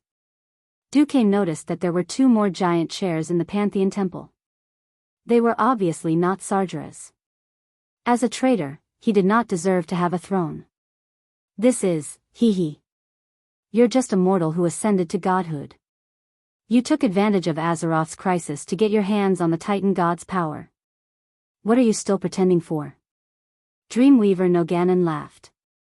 The thick-skinned Duque finally laughed awkwardly. The Pantheon temple was too strong. Although he wanted to believe in the Pantheon temple's integrity. But integrity couldn't be brought along in life and taken away in death. What if one day there was another traitor in the Pantheon temple? Power was, of course, the safest thing to do was to control it in one's own hands. In fact, Sardra's last strike would at most severely injure Azeroth. It would not have blown Azeroth up. Unfortunately, no Titan knew. And no one reacted as quickly as Duque, who was prepared. Azeroth had blocked Duque's authority for so many years. In the end, Duque succeeded. It could be said to be a lie, but it could also be said to be a coincidence. Amon Sir said, as long as you can endure the loneliness and find a suitable planet to nurture your body, 10,000 years later, You will be able to be like us at our peak, possessing an invincible body that can dominate the entire universe. TSK, invincible? Who was the one who was beaten like a dog back then? Although he was complaining in his heart, Duque still had to admit that only Titans could take care of Titans. With that power and size, anyone who wasn't a Titan wouldn't be able to deal with a Titan. However, Duque shook his head. No need. I am already very grateful that you did not ask me to give up this Titan power. Amon, sir, laughed bitterly. You are really cautious. Maybe you, forget it. Anyway, as long as the Pantheon Temple is not destroyed. The door of the Pantheon Temple will always be open to you and Azeroth. We are all on the same side, so you don't have to worry about whether we will fulfill the alliance. Iona smiled. That's it. We also have to find a suitable planet in the universe to nurture our bodies again. You know how to contact us if anything happens. I know. After stealing the Titan power, Duque could naturally sense the port that the Pantheon Temple had opened for him. Even if it was billions of light years away, he could still clearly sense it. Carving this cause, Garoth, Azeroth's vitality is greatly damaged now. The task of protecting her will be handed over to you. Of course, from this moment on, all the guardians on it are your subordinates. You can do whatever you want. Thank you. Agrama the Avenger, don't worry about the Burning Legion. I will quickly organize a new army to fight against them. That is my original duty. Duque nodded. The Pantheon Temple left just like that, satisfied. Azeroth was safe, and the long suffering had come to an end. The Titan creations, the god of the wilderness, and the various races of Azeroth spent several months before they were able to eliminate the demons that were scattered all over the world. The organized demon army was gone, and the scattered demons would probably take a long time to clean up. December 25th, year 36 of the Dark Portal. The Alliance finally announced the end of the war. Planet Azeroth finally welcomed true peace. Victory. Long live the Alliance. Long live Azeroth. Long live the god King Duke Marcus. Billions of creatures cheered, and the soldiers fired cannons into the sky. People threw their hats high into the sky. Outside every city, a large number of griffins, hippogriffs, wyverns, giant dragons, wagri, and a large number of flying battleships flew around the city. Everyone sang and danced, and it was a joyous occasion. The passionate young girl blew kisses to every victorious soldier. She kissed those who met her eyes. Then, in the past month, the 3 Grim Reapers, led by Durex, were all banned. The Alliance announced that they would hold 100 consecutive days of celebration. To celebrate the victory against the Burning Legion. From now on, every year, October 16th would be St. Duque's Day. Every year, December 25th would be the anniversary of the victory against the Burning Legion. Time passed very quickly in the celebration. In the blink of an eye, it was January 1st, year 38 of the Dark Portal. In the Karazhan Shrine, the divine consort Elusia rushed in. With a wave of her hand, the magical barrier of spatial distortion disappeared. She rushed into the study of the shrine. Duque, Elusia fumed as she looked at the large poster on the wall. On it was written, "I don't want to go to work." Hey! Who knows where that bastard Duque went? With great difficulty, Elusia caught Duque's maid, Vanessa. This maid, who had followed Duque since she was young, was a little shy, and her face was red. Elusia immediately smelled a familiar scent. That bastard Duque also made a move on you? Vanessa did not dare to hide it. She lowered her head and said, "Yes, I seduced Master." TSK, that guy. Forget it, I can't care about him. Where is that guy? I can't say. What if Master hates me? Vanessa had followed Duque for more than 30 years before she finally succeeded. She would rather offend Elusia than betray Duque. Elusia directly teleported away. When she appeared in Duque's bedroom, she saw the 3 Windrunner sisters lying on the floor. It seemed that they had been beaten up badly last night. At this time, Elugia realized that Jaina had also come. Sister Elugia, you're looking for Duque? Yes. You too? Humph. Jaina pouted her rosy little mouth angrily. Every year, we decide which spells can be embedded in the weave, and we need the approval of the master of the weave. Where did he go again? Elugia held her forehead with a headache. What should I do? That guy can be anywhere in this world. At this time, Jaina suddenly revealed a naughty smile. Hee hee. I've foreseen this and secretly installed a surveillance device in the weave. As long as I keep an eye on a few targets, it'll be easy to catch that pervert. Jaina walked in front of a magic mirror in Duque's bedroom and typed in a string of things. There was an image immediately. Is it a real-time image? Sometimes it's a recording.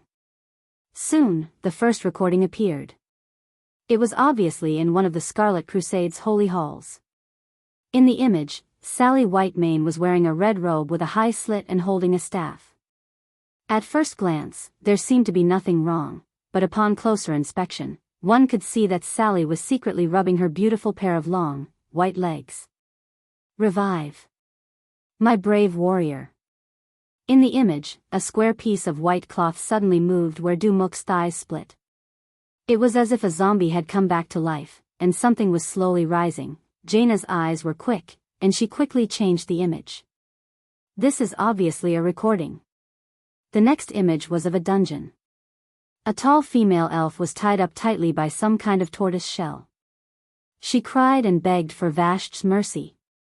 This time, it was Elucia's turn.